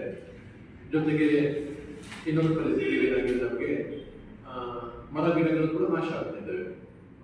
ಆ ಒಂದು ವೇಗದ ಬೆಳವಣಿಗೆ ಇರುವಾಗ ಅದರ ಬಗ್ಗೆ ಒಂದು ಅರಿವು ಜಾಗೃತಿ ಮೂಡಿಸುವಂಥ ವ್ಯವಸ್ಥೆ ನಮ್ಮ ಮೂಲಕ ನಿರಂತರವಾಗಿ ನಡೀತಾ ಇದೆ. ಈ ಹಿನ್ನೆಲೆಯಲ್ಲಿ ಇವತ್ತು ಈ ಒಂದು ಯಾತ್ರೆ ಅಂದರೆ ದಕ್ಷಿಣ ಭಾರತದ ಸಾಧು ಸಂತರು, ಸನ್ಯಾಸಿಗಳು, ಸ್ವಾಮೀಜಿಗಳು ಎಲ್ಲರೂ ಸೇರಿ ಒಂದು ತಲಕಾವೇರಿ ಕ್ಷೇತ್ರ, ಮೂಲ ಕಾವೇರಿಯಿಂದ ತಮಿಳುನಾಡು ಕುಂಪುಹಾರ ಅಲ್ಲಿ ಬಂಗಾಳದೊಳಗೆ ಈ ಕಾವೇರಿ ನದಿ ಸಂಗಮ ಆಗುತ್ತೆ. ಅಲ್ಲಿ ತನಕ ಒಂದು ಜಾಗೃತಿ ಯಾತ್ರಾ ತಂಡ ಮಾಡ್ತಾ ಇರ್ತದೆ. ಆ ಮೂಲಕ ಅದು ಈ ತಿಂಗಳ 24ರಿಂದ ಆರಂಭ ಆಗುತ್ತೆ. ಈ ತಿಂಗಳ 23ಕ್ಕೆ ಅವರು ಬರ್ತಾರೆ, ತಲಕಾವೇರಿಗೆ ನೆಲೆಸ್ತಾರೆ. 24ರ ಬೆಳಗ್ಗೆ 8 ಗಂಟೆಗೆ ಕೆಲವು ಪೂಜಾ ಪುರಸ್ಕಾರಗಳ ಜೊತೆಗೆ 9 ಗಂಟೆಗೆ ಯಾತ್ರೆಗೆ ಚಾಲನೆ ಕೊಡ್ತಾರೆ. ಆ ಚಾಲನೆ ಅದರಲ್ಲಿ ಕ್ಷೇತ್ರ ಶಾಸಕರು ಹಾಗೆ ಮಾನ್ಯ ಮುಖ್ಯಮಂತ್ರಿಗಳ ಕಾನೂನು ಸಲಹೆಗಾರರು ಎಎಸ್ ಪೊನ್ನಣ್ಣ ಅವರು ಇರ್ತಾರೆ. ಜೊತೆಗೆ ಕಾರ್ಯಕ್ರಮದಲ್ಲಿ ಅರಮೇರಿ ಶ್ರೀಗಳು ಅವರ ಸಾನ್ನಿಧ್ಯದಲ್ಲಿ ನಡೀತಾರೆ. ಇನ್ನು ಕರ್ನಾಟಕ ಅರೆಭಾಷೆ ಸಂಸ್ಕೃತಿ ಮತ್ತು ಸಾಹಿತ್ಯ ಅಕಾಡೆಮಿಯ ವತಿಯಿಂದ ಕೊಡಮಾಡುವ ವಾರ್ಷಿಕ ಗೌರವ ಪ್ರಶಸ್ತಿ ಪ್ರದಾನ ಸಮಾರಂಭದ ಪೂರ್ವಭಾವಿ ಸಭೆಯು ಕೊಡಗು ಗೌಡ ಸಮಾಜಗಳ ಒಕ್ಕೂಟದ ಸಹಕಾರದೊಂದಿಗೆ ಬೆಂಗಳೂರಿನ ಗಾಲ್ಫ್ ಕ್ಲಬ್ನಲ್ಲಿ ನಡೆಯಿತು. ಈ ಬಾರಿಯ ಪ್ರಶಸ್ತಿ ಪ್ರದಾನ ಸಮಾರಂಭದ ಕುರಿತು ಸಮುದಾಯದ ಪ್ರಮುಖರು ಚರ್ಚೆಯನ್ನ ನಡೆಸಿ ಹಲವು ನಿರ್ಣಯಗಳನ್ನು ಕೈಗೊಂಡರು. ಈ ಬಾರಿ ಪ್ರಶಸ್ತಿ ಪ್ರದಾನ ಸಮಾರಂಭ ನವೆಂಬರ್ 30ರಂದು ಬೆಂಗಳೂರಿನ ರವೀಂದ್ರ ಕಲಾಕ್ಷೇತ್ರದಲ್ಲಿ ನಡೆಸುವುದಾಗಿ ಸಭೆಯಲ್ಲಿ ತೀರ್ಮಾನ ಕೈಗೊಳ್ಳಲಾಯಿತು. ಸಭೆಯಲ್ಲಿ ಕರ್ನಾಟಕ ಅರೆಭಾಷೆ ಸಂಸ್ಕೃತಿ ಮತ್ತು ಸಾಹಿತ್ಯ ಅಕಾಡೆಮಿ ಅಧ್ಯಕ್ಷರಾದ ಸದಾನಂದ ಮಾವಜಿ ಮತ್ತು ಕೊಡಗು ಗೌಡ ಸಮಾಜಗಳ ಒಕ್ಕೂಟದ ಉಪಾಧ್ಯಕ್ಷರಾದ ರಾಜೇಶ್ ತೇನನ ಸೇರಿದಂತೆ ಬೆಂಗಳೂರಿನ ಎಲ್ಲ ಗೌಡ ಸಮಾಜಗಳ ಪದಾಧಿಕಾರಿಗಳು, ಒಕ್ಕೂಟದ ಸಲಹಾ ಸಮಿತಿಯ ಗಣ್ಯರು ಮತ್ತು ಅಕಾಡೆಮಿಯ ಸದಸ್ಯರು ಹಾಗೂ ಪ್ರಮುಖರು ಪಾಲ್ಗೊಂಡಿದ್ದರು. ಮಡಿಕೇರಿ ದಸರಾ ಕ್ರೀಡಾ ಸಮಿತಿ ವತಿಯಿಂದ ಅಕ್ಟೋಬರ್ 12ರಂದು ನಗರದ ಗಾಂಧಿ ಮೈದಾನದಲ್ಲಿ ಹೊನಲು ಬೆಳಕಿನ ಕಬಡ್ಡಿ ಪಂದ್ಯಾವಳಿ ನಡೆಯಲಿದ್ದು, ಪಂದ್ಯಾವಳಿಯ ಆಹ್ವಾನ ಪತ್ರಿಕೆ ಮತ್ತು ಆಕರ್ಷಕ ಟ್ರೋಫಿಗಳನ್ನು ಸಮಿತಿ ಅಧ್ಯಕ್ಷರು ಮತ್ತು ಪದಾಧಿಕಾರಿಗಳು ಅನಾವರಣಗೊಳಿಸಿದರು. ಸುದ್ದಿಗೋಷ್ಠಿಯಲ್ಲಿ ಮಾತನಾಡಿದ ಸಮಿತಿಯ ಅಧ್ಯಕ್ಷ ಪ್ರದೀಪ್ ಕರ್ಕೇರ, ದಸರಾ ಉತ್ಸವದ ಸಂದರ್ಭ ನಡೆಯಬೇಕಿದ್ದ ಕಬಡ್ಡಿ ಪಂದ್ಯಾವಳಿಯಿಂದ ಮಳೆಯ ಕಾರಣಗಳ ಹಿನ್ನೆಲೆ ಇದೀಗ ನಡೆಸಲಾಗ್ತಾ ಇದೆ. ಪಂದ್ಯಾವಳಿ ಮುಕ್ತವಾಗಿದ್ದು ಸುಮಾರು 20 ತಂಡಗಳು ಪಾಲ್ಗೊಳ್ಳುವ ನಿರೀಕ್ಷೆ ಇದೆ. ನಾಕೌಟ್ ಮಾದರಿಯಲ್ಲಿ ಪಂದ್ಯಾವಳಿ ನಡೆಯಲಿದೆ ಎಂದು ತಿಳಿಸಿದರು. ಪುರುಷರ ವಿಭಾಗದ ಕಬಡ್ಡಿ ಪಂದ್ಯಾವಳಿಗೆ ಪ್ರವೇಶ ಶುಲ್ಕವಾಗಿ ಪ್ರತಿ ತಂಡಕ್ಕೆ 10,000 ರೂಪಾಯಿಗಳಿಂದ ಮಹಿಳಾ ವಿಭಾಗಕ್ಕೆ 2,000 ರೂಪಾಯಿ ಪ್ರವೇಶ ಶುಲ್ಕವನ್ನು ನಿಗದಿಪಡಿಸಲಾಗಿದೆ. ಪಂದ್ಯಾವಳಿ ನಡೆಯುವ ದಿನದವರೆಗೆ ತಂಡಗಳು ನೋಂದಣಿ ಮಾಡಿಕೊಳ್ಳಬಹುದಾಗಿದೆ. ಪಂದ್ಯಾವಳಿ ಮಧ್ಯಾಹ್ನ 2 ಗಂಟೆಗೆ ಆರಂಭವಾಗಲಿದ್ದು, ಅಂತಿಮ ಪಂದ್ಯವು ಅಂದು ರಾತ್ರಿಯೇ ಹೊನಲು ಬೆಳಕಿನಡಿ ನಡೆಯಲಿದೆ ಎಂದು ಸ್ಪಷ್ಟಪಡಿಸಿದರು. ಕಬಡ್ಡಿ ಪಂದ್ಯಾವಳಿ ವಿಜೇತ ತಂಡಕ್ಕೆ 1,01,000 ರೂಪಾಯಿ, ದ್ವಿತೀಯ 50,001 ರೂಪಾಯಿ, ತೃತೀಯ 25,001 ರೂಪಾಯಿ ಹಾಗೂ ಮಹಿಳಾ ವಿಭಾಗದಲ್ಲಿ ಪ್ರಥಮ 15,001 ರೂಪಾಯಿ, ದ್ವಿತೀಯ 10,001 ರೂಪಾಯಿಯೊಂದಿಗೆ ಅತ್ಯಾಕರ್ಷಕ ಟ್ರೋಫಿಯಿಂದ ಬಹುಮಾನವಾಗಿ ನೀಡಲಾಗುತ್ತೆ ಎಂದು ಮಾಹಿತಿಯನ್ನು ನೀಡಿದರು. ನಗರದ ಗಾಂಧಿ ಮೈದಾನದಲ್ಲಿ ಮಧ್ಯಾಹ್ನ 2 ಗಂಟೆಗೆ ಪಂದ್ಯಾವಳಿಯಿಂದ ಸಣ್ಣ ನೀರಾವರಿ, ವಿಜ್ಞಾನ ಮತ್ತು ತಂತ್ರಜ್ಞಾನ ಹಾಗೂ ಕೊಡಗು ಜಿಲ್ಲಾ ಉಸ್ತುವಾರಿ ಸಚಿವರಾದ ಎನ್ಎಸ್ ಬೋಸರಾಜ್ ಅವರು ಉದ್ಘಾಟಿಸಲಿದ್ದು, ಅಧ್ಯಕ್ಷತೆಯಿಂದ ಮಡಿಕೇರಿ ನಗರ ದಸರಾ ಕ್ರೀಡಾ ಸಮಿತಿ ಅಧ್ಯಕ್ಷ ಪ್ರದೀಪ್ ಕರ್ಕೇರ ವಹಿಸಲಿದ್ದಾರೆಂದು ತಿಳಿಸಿದರು. ಮುಖ್ಯ ಅತಿಥಿಗಳಾಗಿ ಮಡಿಕೇರಿ ಶಾಸಕರಾದ ಡಾಕ್ಟರ್ ಮಂತ್ರಗೌಡ, ಮುಖ್ಯಮಂತ್ರಿಗಳ ಕಾನೂನು ಸಲಹೆಗಾರರು ಹಾಗೂ ವಿರಾಜಪೇಟೆ ಶಾಸಕರಾದ ಎಎಸ್ ಪೊನ್ನಣ್ಣ, ಮೈಸೂರು ಕೊಡಗು ಲೋಕಸಭಾ ಕ್ಷೇತ್ರದ ಸಂಸದ ಯದುವೀರ್ ಕೃಷ್ಣದತ್ತ ಚಾಮರಾಜ ಒಡೆಯರ್, ಎಂಎಲ್ಸಿ ಸುಜಾ ಕುಶಾಲಪ್ಪ, ಜಿಲ್ಲಾಧಿಕಾರಿ ಕೆ ವೆಂಕಟರಾಜ, ಪೊಲೀಸ್ ವರಿಷ್ಠಾಧಿಕಾರಿ ಕೆ ರಾಮರಾಜನ್, ಶಕ್ತಿ ದಿನಪತ್ರಿಕೆ ಸಂಪಾದಕ ಜಿ ಚಿದ್ವಿಲಾಸ್, ಕೊಡಗು ಜಿಲ್ಲಾ ಕಾರ್ಯನಿರತ ಪತ್ರಕರ್ತರ ಸಂಘದ ಅಧ್ಯಕ್ಷರಾದ ಸವಿತಾ ರೈ, ಕೊಡಗು ಪತ್ರಕರ್ತರ ಸಂಘದ ಅಧ್ಯಕ್ಷರಾದ HT Anil, Kodagu press club ಅಧ್ಯಕ್ಷ ಬೊಳ್ಳೆಜಿರ ಬಿ ಅಯ್ಯಪ್ಪ ಪಾಲ್ಗೊಳ್ಳಲಿದ್ದಾರೆಂದು ತಿಳಿಸಿದರು. ತಿಂಗಳು 12/10/2025 ಭಾನುವಾರ ಮಡಿಕೇರಿಯ ಗಾಂಧಿ ಮೈದಾನದಲ್ಲಿ ಮ್ಯಾಟ್ ಕಬಡ್ಡಿಯನ್ನು ಆಯೋಜಿಸಲಾಗಿದೆ.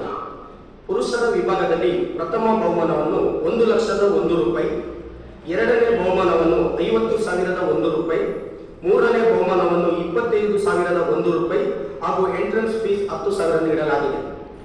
ಮುಕ್ತ ಕಬಡ್ಡಿಯನ್ನು ಏರ್ಪಡಿಸಲಾಗಿದೆ. ಹಾಗೂ ಮಹಿಳೆಯರ ವಿಭಾಗದಲ್ಲಿ ಪ್ರಥಮ ಬಹುಮಾನ 15,001, ಎರಡನೇ ಬಹುಮಾನ 10,001 ರೂಪಾಯಿ ನಗದು ಬಹುಮಾನ ಮತ್ತು ಆಕರ್ಷಕ ಟ್ರೋಫಿಯನ್ನು ನೀಡಲಾಗಿದೆ. ಹಾಗೂ ಅವರ ಎಂಟ್ರೆನ್ಸ್ ಫೀಸ್ 2,000 ರೂಪಾಯಿಯನ್ನು ಇದು ಮಾಡಲಾಗಿದೆ. ಮಧ್ಯಾಹ್ನ 2 ಗಂಟೆಯಿಂದ ಮ್ಯಾಚ್ ಪ್ರಾರಂಭವಾಗಲಾಗಿದೆ ಮುಕ್ತವಾಗಿ. 28 ತಾರೀಕು ಇಟ್ಟ ಮ್ಯಾಚ್ ಅನ್ನು ನಾವು ಮುಂದೂಡಿದ್ದು ಯಾಕೆ ಅಂತಂದ್ರೆ ಮಳೆಯ ಕಾರಣದಿಂದ ಮುಂದೂಡಲಾಗಿದೆ. ಇಂಡೋರ್ ಬೇರೆ ಸಿಕ್ಕಿಲ್ಲ ನಮಗೆ. ದಸರಾ ಕಾರ್ಯಕ್ರಮ 3 ತಾರೀಕುವರೆಗೆ ಇರೋದ್ರಿಂದ ಗಾಂಧಿ ಮಂಟಪದಲ್ಲಿ ಇಂಡೋರ್ ನಮಗೆ ಸಿಕ್ಕದ ಕಾರಣ ಈ ಮ್ಯಾಚ್ ಅನ್ನು 12 ತಾರೀಕಿಗೆ ಈ ಉದ್ದೇಶದಿಂದ ಇಡಲಾಗಿದೆ. ಅದೇ ದಿವಸ ಸಂಡೇ 2 ಗಂಟೆ ಒಳಗೆ ಎಲ್ಲ ಮುಕ್ತ ರಿಜಿಸ್ಟ್ರೇಷನ್ ಅಲ್ಲೇ. ಯಾಕಂದ್ರೆ ಈಗ ನಾವು ನಮ್ಮ ನಾಡಹಬ್ಬದಲ್ಲಿ ಮುಖ್ಯವಾಗಿ ಕ್ರೀಡೆಗೆ ಕ್ರೀಡಾಪಟುಗಳು ಕ್ರೀಡಾ ಅಭಿಮಾನಿಗಳು ಸೇರುವಷ್ಟು ಬೇರೆ ಯಾವುದಕ್ಕೂ ಸೇರೋದಿಲ್ಲ, ಯಾವುದೇ ಒಂದು ಕಾರ್ಯಕ್ರಮಕ್ಕೆ ಸೇರೋದಿಲ್ಲ. ಆದ್ದರಿಂದ ನಾವು ಈ ಕ್ರೀಡೆಗಳನ್ನು ಈಗ ನಮ್ಮ ಕೊಡಗಿನಲ್ಲಿ ಕ್ರೀಡಾಪಟುಗಳಿದ್ದಾರೆ, ಅವರಿಗೆಲ್ಲ ಒಂದು ಅವಕಾಶ ಕೊಡಬೇಕು ಅಂತೇಳಿ ನಾವು ಈ ರೀತಿ ಮಾಡಿದ. ಈಗ ಡ್ಯಾನ್ಸ್ ಒಂದು ಈ ನಮ್ಮ ದಸರಾ ಇದರಲ್ಲೇ ಸಮಿತಿಯಲ್ಲಿ ಡ್ಯಾನ್ಸ್ ಸುಮಾರು ಮಕ್ಕಳು ಬಂದಿದ್ರು. ಬರೀ 10 ಟೀಮ್ ಸೆಲೆಕ್ಷನ್ ನಮಗೆ, ಬಾಕಿ ಒಂದು 10-15 ಟೀಮ್ ವಾಪಸ್ ಹೋಯ್ತು. ಅವರು ಹೇಳಿದ್ರು ನಮಗೆ ಬರೋ ವರ್ಷ ನೀವೊಂದು ಡ್ಯಾನ್ಸ್ ಒಂದು ಈ ಥರ ಈ ಕ್ರೀಡೆಯಲ್ಲಿ ಒಂದು ವೇದಿಕೆ ಮಾಡಿದ್ದೀವಿ, ನಮಗೆ ಡ್ಯಾನ್ಸ್ ಕಾರ್ಯಕ್ರಮ ಹೇಳಿ ನಮಗೆ ವೇದಿಕೆ ಕಮ್ಮಿ ಇದೆ ಅಂತ. ಬರೋ ವರ್ಷ ಈಗ ನಾವೇ ಅಧ್ಯಕ್ಷ ಕಂಟಿನ್ಯೂ ಆಗೋದ್ರಿಂದ ನಾವು ಆ ಥರ ಒಂದು ಡ್ಯಾನ್ಸ್ ಕಾರ್ಯಕ್ರಮವನ್ನು ಒಂದು ವೇದಿಕೆ ಮಾಡಬೇಕು ಅಂತೇಳಿ ನಾವೆಲ್ಲ ನಮ್ಮ ಸಮಿತಿಯವರು ತೀರ್ಮಾನಿಸ್ತೀವಿ. ಯಾಕಂದರೆ ತುಂಬ ಒಂದು ಇಲ್ಲಿ ಒಂದು ಯಾವುದೇ ಒಂದು ಈ ಸಲ ದಸರೆ 25-30 ಟೀಮ್ ಬಂದಿದ್ದು, ಅದರಲ್ಲಿ ಸೆಲೆಕ್ಷನ್ ಆಗೋದು ಬರೀ 10 ಟೀಮ್ ಮಾತ್ರ, ಬಾಕಿ 15 ಟೀಮ್ ಅವರು ನಿರಾಶೆ. ನಮ್ಮ ಅಧ್ಯಕ್ಷರಾದ ಪ್ರದೀಪ್ ಕರ್ಕರ್ ಅವರು ನಮ್ಮ ಅಧ್ಯಕ್ಷರಾದ ನಂತರ ಕ್ರೀಡೆಗೆ ಒಂದು ಹೊಸ ಒಂದು ಫೇಸ್ ಅನ್ನು ಕೊಟ್ಟಿದ್ದಾರೆ ಅಂತಲೇ ಹೇಳಕ್ಕೆ ಇಷ್ಟಪಡ್ತೀವಿ. ಅದೆಲ್ಲದಕ್ಕಿಂತ ಹೆಚ್ಚಾಗಿ ಈ ಒಂದು ಡಿಸಿಷನ್ ಏನು ತಗೊಂಡಲ್ಲ, ನನ್ನ ಪ್ರಕಾರ ಕೊಡಗಿನ ಇಷ್ಟೇ ಫಸ್ಟ್ ಟೈಮ್ ಇತಿಹಾಸದಲ್ಲೇ ಮೊಟ್ಟ ಮೊದಲ ಬಾರಿಗೆ ಇಷ್ಟೊಂದು ಕ್ಯಾಶ್ ಪ್ರೈಸ್ ಇಟ್ಟು ಇಷ್ಟೊಂದು ಉತ್ತಮವಾದ ರೀತಿಯಲ್ಲಿ ಒಂದು ಕಬಡ್ಡಿ ಪಂದ್ಯಾಟ ಪ್ರಾರಂಭಿಸಿರೋದು ನಮ್ಮ ಪ್ರದೀಪ್ ಕರ್ಕರ್ ಅವರ ಅಧ್ಯಕ್ಷತೆಯಲ್ಲಿ. ಈ ಒಂದು ಪ್ಲಾಟ್ಫಾರ್ಮ್ ಏನಿದೆ ನಮ್ಮ ಕೊಡಗಿನ ಕ್ರೀಡಾಪಟುಗಳು ಇರ್ಬೋದು, ಹೊರಗಿನವರು ಬರುವವರಿಗಿರ್ಬೋದು, ಉತ್ತಮವಾದ ಒಂದು ವೇದಿಕೆ ಆಗಿರ್ತದೆ. ಇದೊಂದು ಕ್ರೀಡೆ ಆಗಿರುತ್ತೆ. ಇದನ್ನ ಪ್ರತಿಯೊಬ್ಬ ಕ್ರೀಡಾ ಅಭಿಮಾನಿಗಳಿರ್ಬೋದು, ಕ್ರೀಡಾಪಟುಗಳಿರ್ಬೋದು ಸದುಪಯೋಗ ಪಡಿಸಿಕೊಂಡು ಮತ್ತೆ ಹೆಚ್ಚಿನ ಸಂಖ್ಯೆಯಲ್ಲಿ ಸಾರ್ವಜನಿಕರು ಈ ಒಂದು ಕ್ರೀಡೆಗೆ ಗೋಷ್ಠಿಯಲ್ಲಿ ಸಮಿತಿ ಉಪಾಧ್ಯಕ್ಷ ಕೆಆರ್ ದಿನೇಶ್, ಸಹ ಕಾರ್ಯದರ್ಶಿ ನಿರಂಜನ್, ಗೌರವಾಧ್ಯಕ್ಷ ಕೆಆರ್ ರವಿ, ಕ್ರೀಡಾ ಸಂಚಾಲಕ ಕಾವೇರಿ ಮನೆ ಭರತ್ ಹಾಗೂ ಸದಸ್ಯ ಉಮೇಶ್ ಕುಮಾರ್ ಪಾಲ್ಗೊಂಡಿದ್ದರು. ಪೊನ್ನಂಪೇಟೆಯ ಕಾವೇರಿ ಕೊಡವ ಕೂಟದ 25ನೇ ವರ್ಷದ ಬೆಳ್ಳಿ ಹಬ್ಬವನ್ನು ಸಂಭ್ರಮದಿಂದ ಆಚರಣೆ ಮಾಡಲಾಯಿತು. ಕೂಟದ ಅಧ್ಯಕ್ಷರಾದ ಬಯವೊಂಡ ಕೆ ನವನೀಶ್ ಅವರ ಅಧ್ಯಕ್ಷತೆಯಲ್ಲಿ ಪೊನ್ನಂಪೇಟೆ ಕೊಡವ ಸಮಾಜದಲ್ಲಿ ಬೆಳ್ಳಿ ಹಬ್ಬ ಸಮಾರಂಭವನ್ನು ಹಮ್ಮಿಕೊಳ್ಳಲಾಗಿತ್ತು. ಸಮಾರಂಭದಲ್ಲಿ ಮುಖ್ಯ ಅತಿಥಿಯಾಗಿ ಪಾಲ್ಗೊಂಡಿದ್ದ ಮುಖ್ಯಮಂತ್ರಿಗಳ ಕಾನೂನು ಸಲಹೆಗಾರರು ಹಾಗೂ ವಿರಾಜಪೇಟೆ ಶಾಸಕರಾದ ಅಜ್ಜಿಕುಟ್ಟಿರ ಎಸ್ ಪೊನ್ನಣ್ಣ ಅವರಿಗೆ ಕೂಟದ ವತಿಯಿಂದ ಅಭಿವೃದ್ಧಿ ಕಾಮಗಾರಿಗಳಿಗೆ ಸಂಬಂಧಪಟ್ಟಂತೆ ಮನವಿ ಪತ್ರವನ್ನು ಸಲ್ಲಿಸಲಾಯಿತು. ಮನವಿ ಪತ್ರ ಸ್ವೀಕರಿಸಿ ಮಾತನಾಡಿದ ಶಾಸಕ ಪೊನ್ನಣ್ಣ ಅವರು, ಕಾವೇರಿ ಕೊಡವ ಕೂಟ ಬೆಳ್ಳಿ ಹಬ್ಬವನ್ನು ಆಚರಣೆ ಮಾಡಿಕೊಳ್ತಾ ಇರುವುದು ಸಂತಸದ ವಿಚಾರವಾಗಿದ್ದು, ಹಲವು ಹಿರಿಯರ ಮಾರ್ಗದರ್ಶನದಿಂದ ಶ್ರೀ ಕಾವೇರಿ ಕೊಡವ ಕೂಟ 25 ವರ್ಷ ಯಶಸ್ವಿಯಾಗಿ ಪೂರೈಸಿದೆ. ಅಭಿವೃದ್ಧಿ ಕಾಮಗಾರಿಗಳಿಗಾಗಿ ಸಂಬಂಧಪಟ್ಟಂತೆ ಕೂಟದ ವತಿಯಿಂದ ನೀಡಿರುವ ಮನವಿ ಪತ್ರವನ್ನು ಪರಿಶೀಲಿಸಿ ಆದಷ್ಟು ಶೀಘ್ರವಾಗಿ ರಸ್ತೆ ಕಾಮಗಾರಿ ಹಾಗೂ ಕೂಟದ ಕಟ್ಟಡ ಸಮಸ್ಯೆಯನ್ನು ಪ್ರಾಮಾಣಿಕವಾಗಿ ಬಗೆಹರಿಸಲು ಪ್ರಯತ್ನಿಸುವುದಾಗಿ ಭರವಸೆ ನೀಡಿದರು. 99ನೇ ಇಸ್ವಿಲಿ ಕಟ್ಟಿನಂಥ ನಿಂಗಡ ಕೂಟ 25 ಕಾಲ ಎಂದು ಪೂರೈಸಿದಂತೆ ಸುಮಾರು ಜನರ ಕೊಡುಗೆ ಚೆರಿಯ ಸಂಖ್ಯೆಲಿಕ್ಕು ஆச்சேங்கும் ஒரு 25 கால வித்தியாசம் உள்ளಂಥ ஒரு சங்கடத்தின நீங்கள்லாம் கூட கூடித்து கட்டி ತೊಡಿರ ಅದು ನಿಮಗೆ ಭಾರಿ ಸಂತೋಷದಿಂದ ಈ ಕಾರ್ಯಕ್ರಮದಲ್ಲಿ ಭಾಗವಹಿಸಿಲ್ಲ ನಿಗಳೆಲ್ಲರ ಆಶೀರ್ವಾದಕ್ಕೆ ಈ ಕ್ಷೇತ್ರದ ಪ್ರತಿನಿಧಿ ಆಯಿತು ಆಯ್ಕೆ ಆಯಿತು ಎಲ್ಲಿ ಆಪ ಕೈಯಲ್ಲಿ ಈ ವ್ಯವಸ್ಥೆ ಅಡಿಯಲ್ಲಿ ಆಪಂತ ಎಲ್ಲ ಕೆಲಸನ ಅಭಿವೃದ್ಧಿ ಕಾಮಗಾರಿನ ನೆರವೇರಿಸಿಡುವಂಥ ಪ್ರಾಮಾಣಿಕ ಪ್ರಯತ್ನ ತಮ್ಮಲ್ಲಿ ಈಗ ಎಂಥ ಕಡಿತುಳಿರೋ ರೋಡ್ ಆ ರೋಡನ್ನು ಮಾಡಿದ್ದಪ್ಪಂಥ ಕೆಲಸನ ಡಿಸೆಂಬರ್ಲಿ ಈಗ ಆಪಂಥ ಪಟ್ಟಿಲಿ ಕೂಟಿತೆ ನಾನು ಮಾಡಿದ್ದಪ್ಪಿ ಸೊ ನಿಂಗಳ ರಸ್ತೆರ ಪ್ರಾಬ್ಲಮ್ ಸಾಲ್ವ್ ಅಪ್ಪ ಇನ್ನು ಈ RTC ಅಂತ ಉಂಡು ಅದನ್ನ ಗೊತ್ತಿಲ್ಲ ನಿಂಗೆ AC ಕೂಡ ನಾನು ತಕ್ಬರ್ತೆ ಆ ಪಂಚಕ್ಕೆ ಅದನ್ನ ಬಗೆಹರಿಸಿದೆ ನಂಚಾಗಿ ಕಟ್ಟಡ ನಿರ್ಮಾಣ ಮಾಡೋಕ್ಕೆ ಪ್ಲ್ಯಾನ್ ಇಟ್ಕೊಂಡಿತ್ಲಾಗಪ್ಪ ಅಕ್ಕ ಅದನ್ನೇ ಕಟ್ಟಿರ್ತೀವಿ ಪ್ಲ್ಯಾನ್ ಉಂಟು ಸೊ ನಾನು ತಕ್ಕಂತ ಅದನ್ನು ಕೂಡ ಬಗೆಹರಿಸಿಡುವಂಥ ಕೆಲಸ ನಿಂಗಡದು ಮಾಡಿತಪ್ಪಿ ಖಂಡಿತವಾಯ್ತು ಕಾವೇರಿ ಕೊಡೋ ಕೂಟ ಹತ್ರ ನಿಂಗಳ ಸೇವೆ ನಿಂಗೆ ಬರ್ತಂಥ ಸಂಘಟನೆಗೆ ಎಂತೆಲ್ಲ ಸಹಕಾರ ನಾಡ ಕೈಲಪ್ಪ ಅದನ್ನ ಖಂಡಿತವಾಯ್ತು ಮಾಡಿತಪ್ಪಿ ಎಂತೆಲ್ಲ ಈ ಅಭಿವೃದ್ಧಿ ಬೋರ್ಡು ಅದೆಲ್ಲ ಕೂಡ ಮಾಡೋಕ್ಕೆ ಸಹಾಯ ಅಪ್ಪ ನಿಂಗಳೆಲ್ಲರೂ ಸಹಕಾರ ಎರಡು ಪ್ರೀತಿ ವಿಶ್ವಾಸ ಎರಡು ಹಿರಿಯಂಗಳ ಆಶೀರ್ವಾದ ಎರಡು ಕಟ್ಟಡು ಕಾವೇರಿ ಕೊಡುವ ಕೂಟಕ್ಕೆ ನಿಮ್ಮ ಅಭಿನಂದನೆ. ಮಹಾವಿದ್ಯಾಲಯದ ನಿವೃತ್ತ ಡೀನ್ ಚೆಪ್ಪಡಿರ ಜಿ ಕುಶಾಲಪ್ಪ ಅವರು ಮಾತನಾಡಿ, ಅಂದಿನ ಕಾಲದಲ್ಲಿ ಅರಣ್ಯ ಮಹಾವಿದ್ಯಾಲಯವು ಅಂತಾರಾಷ್ಟ್ರೀಯ ಮಟ್ಟದಲ್ಲಿ ಬೆಳೆಯಲು ಕಾವೇರಿ ಕೊಡವ ಒಕ್ಕೂಟದ ಸಹಕಾರವಿತ್ತು. ಕಾವೇರಿ ಕೊಡವ ಒಕ್ಕೂಟ ಅರಣ್ಯ ಮಹಾವಿದ್ಯಾಲಯದೊಂದಿಗೆ ಉತ್ತಮ ಬಾಂಧವ್ಯ ಹೊಂದಿದ್ದು ಮುಂದೆ ಕೂಡ ಇದೇ ರೀತಿ ಉತ್ತಮ ಬಾಂಧವ್ಯವನ್ನು ಹೊಂದಿರಬೇಕೆಂದರು. ಕಾವೇರಿ ಕೊಡವ ಒಕ್ಕೂಟದ ಅಧ್ಯಕ್ಷ ಬಯವೊಂಡ ನವಿನೇಶ್ ಮಾತನಾಡಿ, ಹಲವರು ಹಿರಿಯರ ಮಾರ್ಗದರ್ಶನದೊಂದಿಗೆ ಈ ಕೂಟವನ್ನು ರಚನೆ ಮಾಡಲಾಗಿದ್ದು ಯುವಜನಾಂಗ ಸಂಘಟನೆಯನ್ನು ಮುನ್ನಡೆಸಿಕೊಂಡು ಹೋಗಬೇಕೆಂದರು.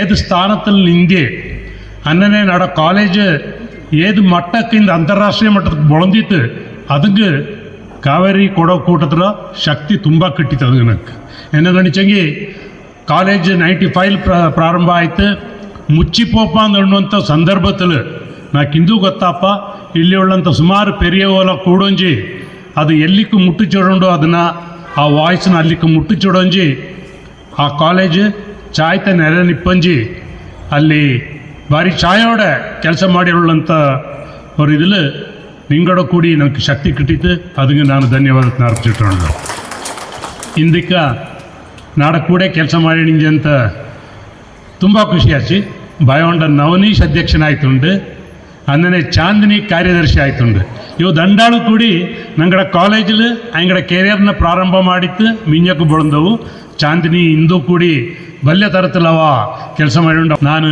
ಇಂಗಡೆಲ್ಲಾಡ ಕೂಡ ನಾನು ಬಳಂದಿ ಲಾಸ್ಟ್ಕ್ಕೆ ಕಾವೇರಿ ಕೊಡವ ಒಕ್ಕೂಟದ ಮಾಜಿ ಅಧ್ಯಕ್ಷರಾದ ದಿವಂಗತ ಬಲ್ಯಂಡ ಗಣಪತಿ, ದಿವಂಗತ ಚಕ್ಕೇರ ಪೂವಯ್ಯ ಅವರ ಕುಟುಂಬಸ್ಥರಿಂದ Kallichanda G Kushalappa, Annalamada B Devaiah, Chimmanamada Vasu Uthappa, Bachamada B Chindappa, Pemmanda Prasad, Thanachira Poonacha ಹಾಗೂ ಹಾಲಿ ಅಧ್ಯಕ್ಷ ಬಯವೊಂಡ ನವಿನೇಶ್ ಅವರಿಂದ ಸಂಘದ ವತಿಯಿಂದ ನಿವೃತ್ತ ಡೀನ್ ಚೆಪ್ಪಡಿರ ಕುಶಾಲಪ್ಪ ಅವರು ಸನ್ಮಾನಿಸಿ ಗೌರವಿಸಿದರು.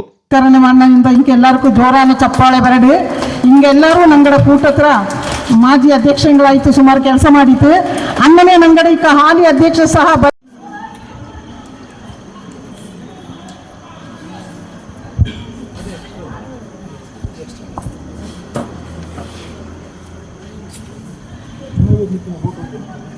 ഞങ്ങളുടെ കൂട്ടത്തിൽ സുമാറ് പെരിയവ് കൂടിയിട്ട് നല്ല ഉദ്ദേശത്തിൽ ഈ കൂട്ടത്തിന കൂട്ടി ಮಾಡಿತ್ತು.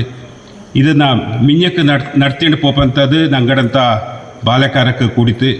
ಅದಕ್ಕೆ ನಾನು ಒರೇ ಒಂದು ರಿಕ್ವೆಸ್ಟ್, ಎಲ್ಲ ಬಾಲಕರ ಆಲ್ಮೋಸ್ಟ್ ಇಲ್ಲಿ ಉಳ್ಳವು ಕಮ್ಮಿಯೇ ಉಳ್ಳು, ಎಲ್ಲ ನಂಗಡ ಕೂಟത്തിൽ ಎಲ್ಲ ಚೆನ್ನಾಗಿ ವಹಿಸ್ಪಟ್ಟವೇ ಜಾಸ್ತಿ ಉಳ್ಳು.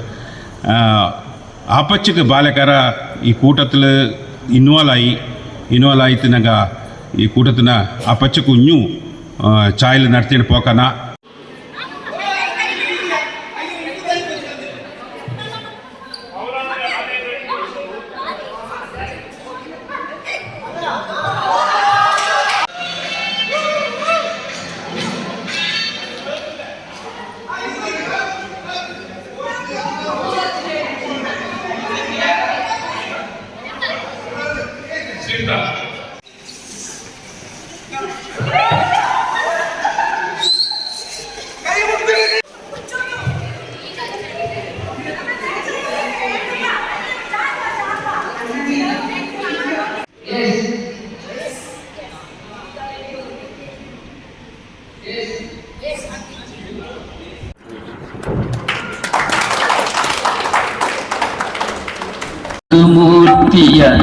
வெச்சிபாவள ஊந்து தேவியக்கு மங்களம்.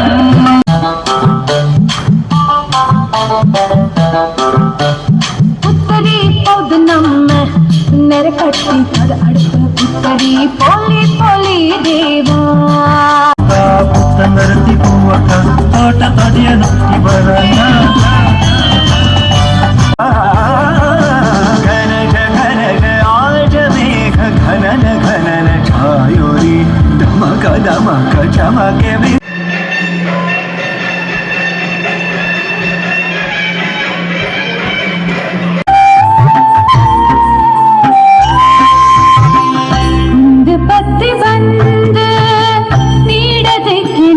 ಕೊಡಗು ಚಾನಲ್ ನ್ಯೂಸ್ ಚಂಪಾ ಗಗನ ಪೊನ್ನಪೇಟೆ. ಸರ್ವೋಚ್ಚ ನ್ಯಾಯಾಲಯದ ಮುಖ್ಯ ನ್ಯಾಯಮೂರ್ತಿಗಳ ಮೇಲೆ ಶೂ ಎಸೆದ ಪ್ರಕರಣವನ್ನು ಖಂಡಿಸಿ ಅಕ್ಟೋಬರ್ 13ರಂದು ಬೆಳಿಗ್ಗೆ 10 ಗಂಟೆಗೆ ನಗರದ ಜಿಲ್ಲಾಡಳಿತ ಭವನದ ಎದುರು ಪ್ರತಿಭಟನೆ ನಡೆಸುವುದಾಗಿ ಪ್ರಗತಿಪರ ಚಿಂತಕರ ದಲಿತ ಪರ ಸಂಘಟನೆಗಳ ಒಕ್ಕೂಟ ತಿಳಿಸಿದೆ. ನಗರದಲ್ಲಿ ಸುದ್ದಿಗೋಷ್ಠಿಯಲ್ಲಿ ಮಾತನಾಡಿದ ಒಕ್ಕೂಟದ ಪದಾಧಿಕಾರಿಗಳಾದ ಅಂಬೇಡ್ಕರ್ ವಿಚಾರವಾದಿ ಸಿಜೆ ಮೋಹನ್ ಮೌರ್ಯ, ಸರ್ವೋಚ್ಚ ನ್ಯಾಯಾಲಯದ ನ್ಯಾಯಮೂರ್ತಿ ಬಿಆರ್ ಗವಾಯಿ ಅವರ ವಿರುದ್ಧ ನಡೆದಿರುವ ಘಟನೆ ಸಂವಿಧಾನ ವಿರೋಧಿ ಕೃತ್ಯವಾಗಿದ್ದು, ಆ ಮೂಲಕ ನ್ಯಾಯಾಂಗ ವ್ಯವಸ್ಥೆಗೆ ಅಪಮಾನ ಮಾಡಲಾಗಿದೆ ಎಂದು ಅಸಮಾಧಾನ ವ್ಯಕ್ತಪಡಿಸಿದರು. ದುಷ್ಕೃತ್ಯವೆಸಗಿದ ವಕೀಲನ ವಿರುದ್ಧ ಕೇಂದ್ರ ಸರ್ಕಾರ ದೇಶದ್ರೋಹದ ಪ್ರಕರಣವನ್ನು ದಾಖಲಿಸಿ ಕಠಿಣ ಕ್ರಮ ಕೈಗೊಳ್ಳಬೇಕು. ಪ್ರಜಾಪ್ರಭುತ್ವ ವ್ಯವಸ್ಥೆಯಡಿ ಅಡಿಗಲ್ಲಾಗಿರುವ ಸಂವಿಧಾನಕ್ಕೆ ಮಾಡಿರುವ ಅಪಮಾನದ ಘಟನೆ ಇದಾಗಿದ್ದು, ಇದನ್ನು ಪ್ರತಿಯೊಬ್ಬ ನಾಗರಿಕರು ವಿರೋಧಿಸಬೇಕೆಂದು ಕರೆ ನೀಡಿದರು. ದುಷ್ಕೃತ್ಯವೆಸಗಿದ ವಕೀಲನನ್ನ ದೆಹಲಿ ವಕೀಲರ ಸಂಘದಿಂದ ಉಚ್ಚಾಟನೆ ಮಾಡಿದೆ.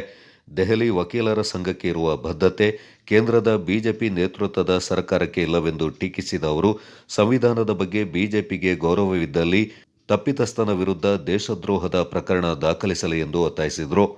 ಪ್ರಗತಿಪರ ಚಿಂತಕ ಎಸ್ಐ ಮುನೀರ್ ಅಹಮದ್ ಮಾತನಾಡಿ, ಇದು ನ್ಯಾಯಮೂರ್ತಿಗಳನ್ನು ಅವಮಾನಿಸಿದ ಘಟನೆಯಲ್ಲ, ಬದಲಾಗಿ ಸಂವಿಧಾನಕ್ಕೆ ತೋರಿದ ಅಗೌರವ ಅಂತ ಅಸಮಾಧಾನ ವ್ಯಕ್ತಪಡಿಸಿದರು. ಸುಪ್ರೀಂ ಕೋರ್ಟ್ನಲ್ಲಿ ಇವತ್ತು ದೇಶದ ಒಂದು ಸಂವಿಧಾನ ಇರತಕ್ಕಂಥ ಜಾಗ, ಈ ದೇಶಕ್ಕೆ ಒಂದು ಬಾಬಾ ಸಾಹೇಬ್ ಅಂಬೇಡ್ಕರ್ ಅವರು 1950 ಜನವರಿ 26 ದೇಶಕ್ಕೆ ಸಂವಿಧಾನವನ್ನು ನೀಡಿದಂಥ ಈ ಸಂವಿಧಾನದ ಪೀಠದ ಮೇಲೆ ಕೂತಿರ್ತಕ್ಕಂಥ ಆ ಒಂದು ಪೀಠದಲ್ಲಿ ಇರ್ತಕ್ಕಂಥ ಚೀಫ್ ಜಸ್ಟಿಸ್ ಆಫ್ ಇಂಡಿಯಾ ಅವರಲ್ಲಿ ಒಬ್ಬ ವಕೀಲ ರಾಕೇಶ್ ಕಿಶೋರ್ ಅಂತಕ್ಕಂಥ 71 ವರ್ಷದ ಒಬ್ಬ ವಕೀಲ ತನ್ನ ಶೂವನ್ನು ಬಿಚ್ಚಿ ಜಡ್ಜಿ ಕಡೆ ಅದನ್ನ ಥ್ರೋ ಮಾಡ್ತಾ ಇದ್ದಾರೆ. ಇದು ಯಾವ ಒಂದು ಕೆಟ್ಟ ಮನಸ್ಥಿತಿ. ಅವರು ಕೊಡ್ತಾ ಇರ್ತಕ್ಕಂಥ ರೀಸನ್ ಏನು ಅಂದ್ರೆ ಸನಾತನ ಧರ್ಮಕ್ಕೆ ಅವಮಾನ ಆಗ್ತಾ ಇದೆ, ಹಾಗೆ ಹೀಗೆ ಅಂತ. ಒಂದು ಧರ್ಮವನ್ನು ನೋಡಿ ಸಂವಿಧಾನದಲ್ಲಿ ಒಂದು ನ್ಯಾಯವನ್ನು ಕೊಡ್ತಕ್ಕಂಥ ಅವಶ್ಯಕತೆ ಇಲ್ಲ. ಸಂವಿಧಾನ ಎಲ್ಲಾ ಜಾತಿ ಧರ್ಮ ಜನಾಂಗಕ್ಕೆ ಅನುಕೂಲ ಆಗಿರ್ತಕ್ಕಂಥದ್ದು, ನ್ಯಾಯದ ಪರ ಇರತಕ್ಕಂಥದ್ದು.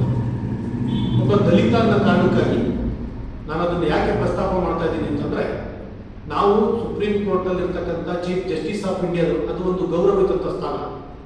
ಅಲ್ಲಿ ಗವಾಯಿಯರು ಇರ್ಬೋದು, ಇನ್ನೊಬ್ರು ಇರ್ಬೋದು, ಯಾರೇ ಇರ್ಬೋದು. ಆ ಒಂದು ಗೌರವಿತ ಸ್ಥಾನದ ಮೇಲೆ ಒಂದು ಚಪ್ಪಲಿಯನ್ನ ಅಥವಾ ಒಂದು ಶೂ ಅನ್ನ ನಾನು ಥ್ರೋ ಮಾಡ್ತಾರೆ ಅಂತ ಅನ್ನೋದನ್ನ ಎಷ್ಟು ಕೆಟ್ಟ ಮನಸ್ಥಿತಿ ಇದೆ. 71 ವರ್ಷ ಇವನು ಏನು ವಕೀಲರಾಗಿ ಕೆಲಸ ಮಾಡಿದ್ದಾನೆ, ಅವನ ಹಿಂದೆ ಇರತಕ್ಕಂಥ ಒಂದು ಮೈಂಡ್ ಏನು, ನಾಚಿಕೆ ಆಗುತ್ತೆ.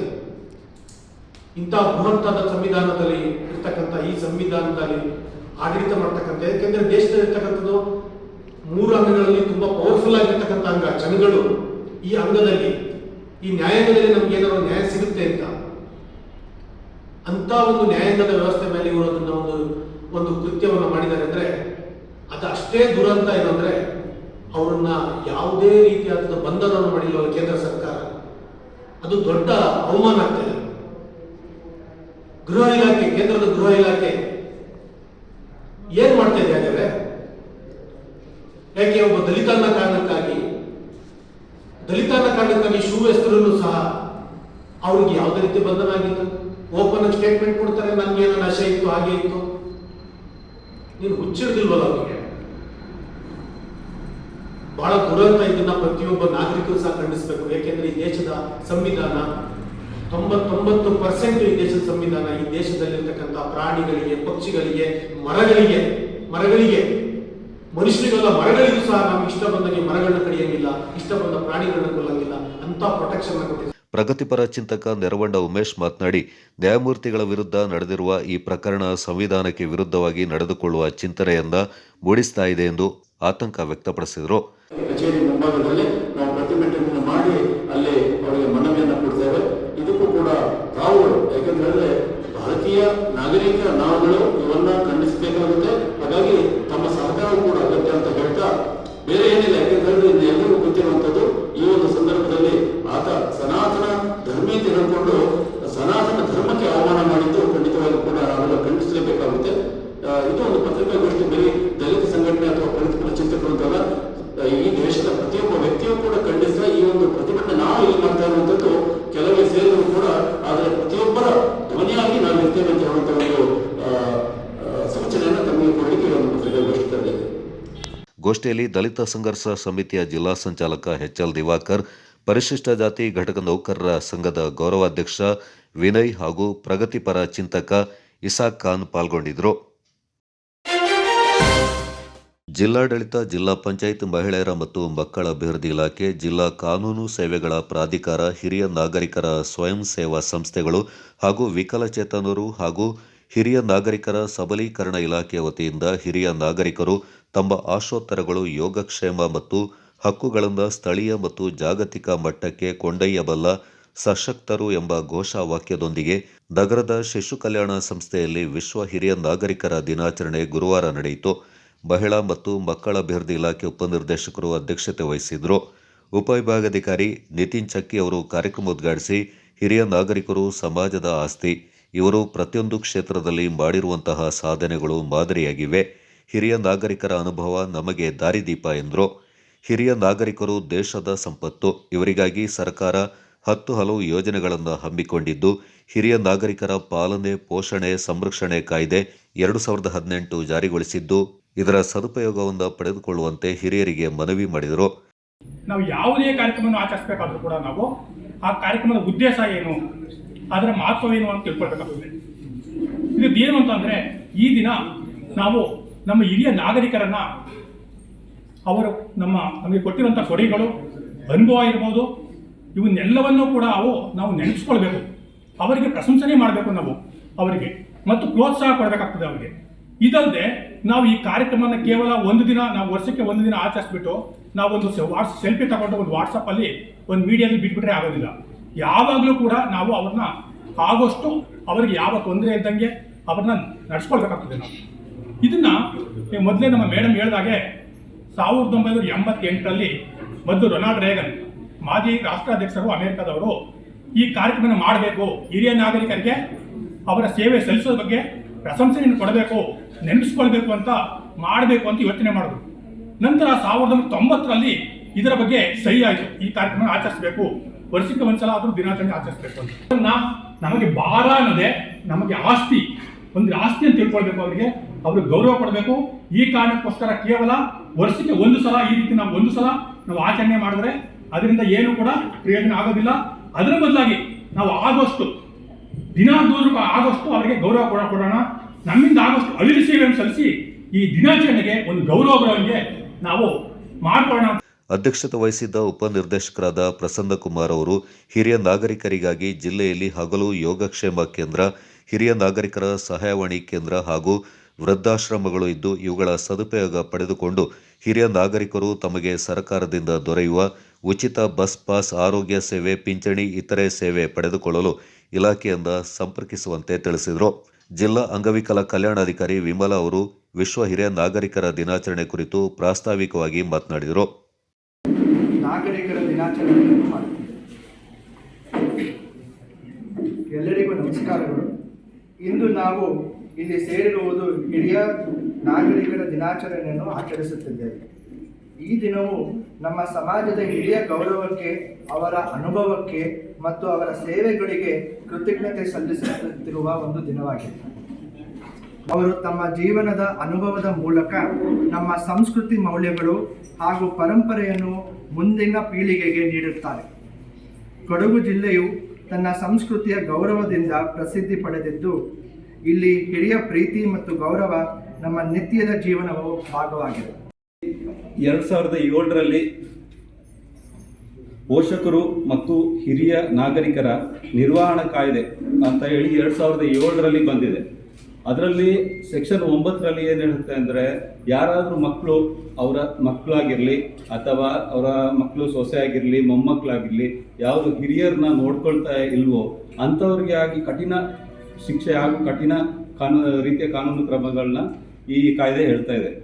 ಅದೇ ರೀತಿ ಸೆಕ್ಷನ್ 9ರಲ್ಲಿ ಹೇಳುತ್ತೆ, ಯಾರು ಹಿರಿಯರನ್ನ ನೋಡ್ತಾ ಇಲ್ಲ ಅವ್ರಿಗೆ ಏನಾದರೂ ಮೇಂಟೆನೆನ್ಸ್ ಏನು ಕೊಡಬೇಕು ಅದ್ರ ಬಗ್ಗೆ ತಿಳಿಸ್ತಾ ಇದೆ. ಅದೇ ರೀತಿ ಅಲ್ಲಿ ಏನಾದರೂ ಅವರು ಯಾರಿಗೆ ಹಿರಿಯರಿಗೆ ಏನು ದುಡ್ಡು ಸಿಗ್ತಾ ಇಲ್ವಾ ಅಥವಾ ಅವರು ಮಕ್ಕಳು ನೋಡ್ತಾ ಇಲ್ಲ ಅಂದರೆ ಅದಕ್ಕೆ ಆದಂತಹ ಸಹಾಯಕ ಆಯುಕ್ತರ ನ್ಯಾಯಾಲಯ ಇದೆ, ಅಲ್ಲಿ ಕೂಡ ನಿಮಗೆ ಮೊಕದ್ದಮೆಯನ್ನು ಸಲ್ಲಿಸ್ಬೋದು.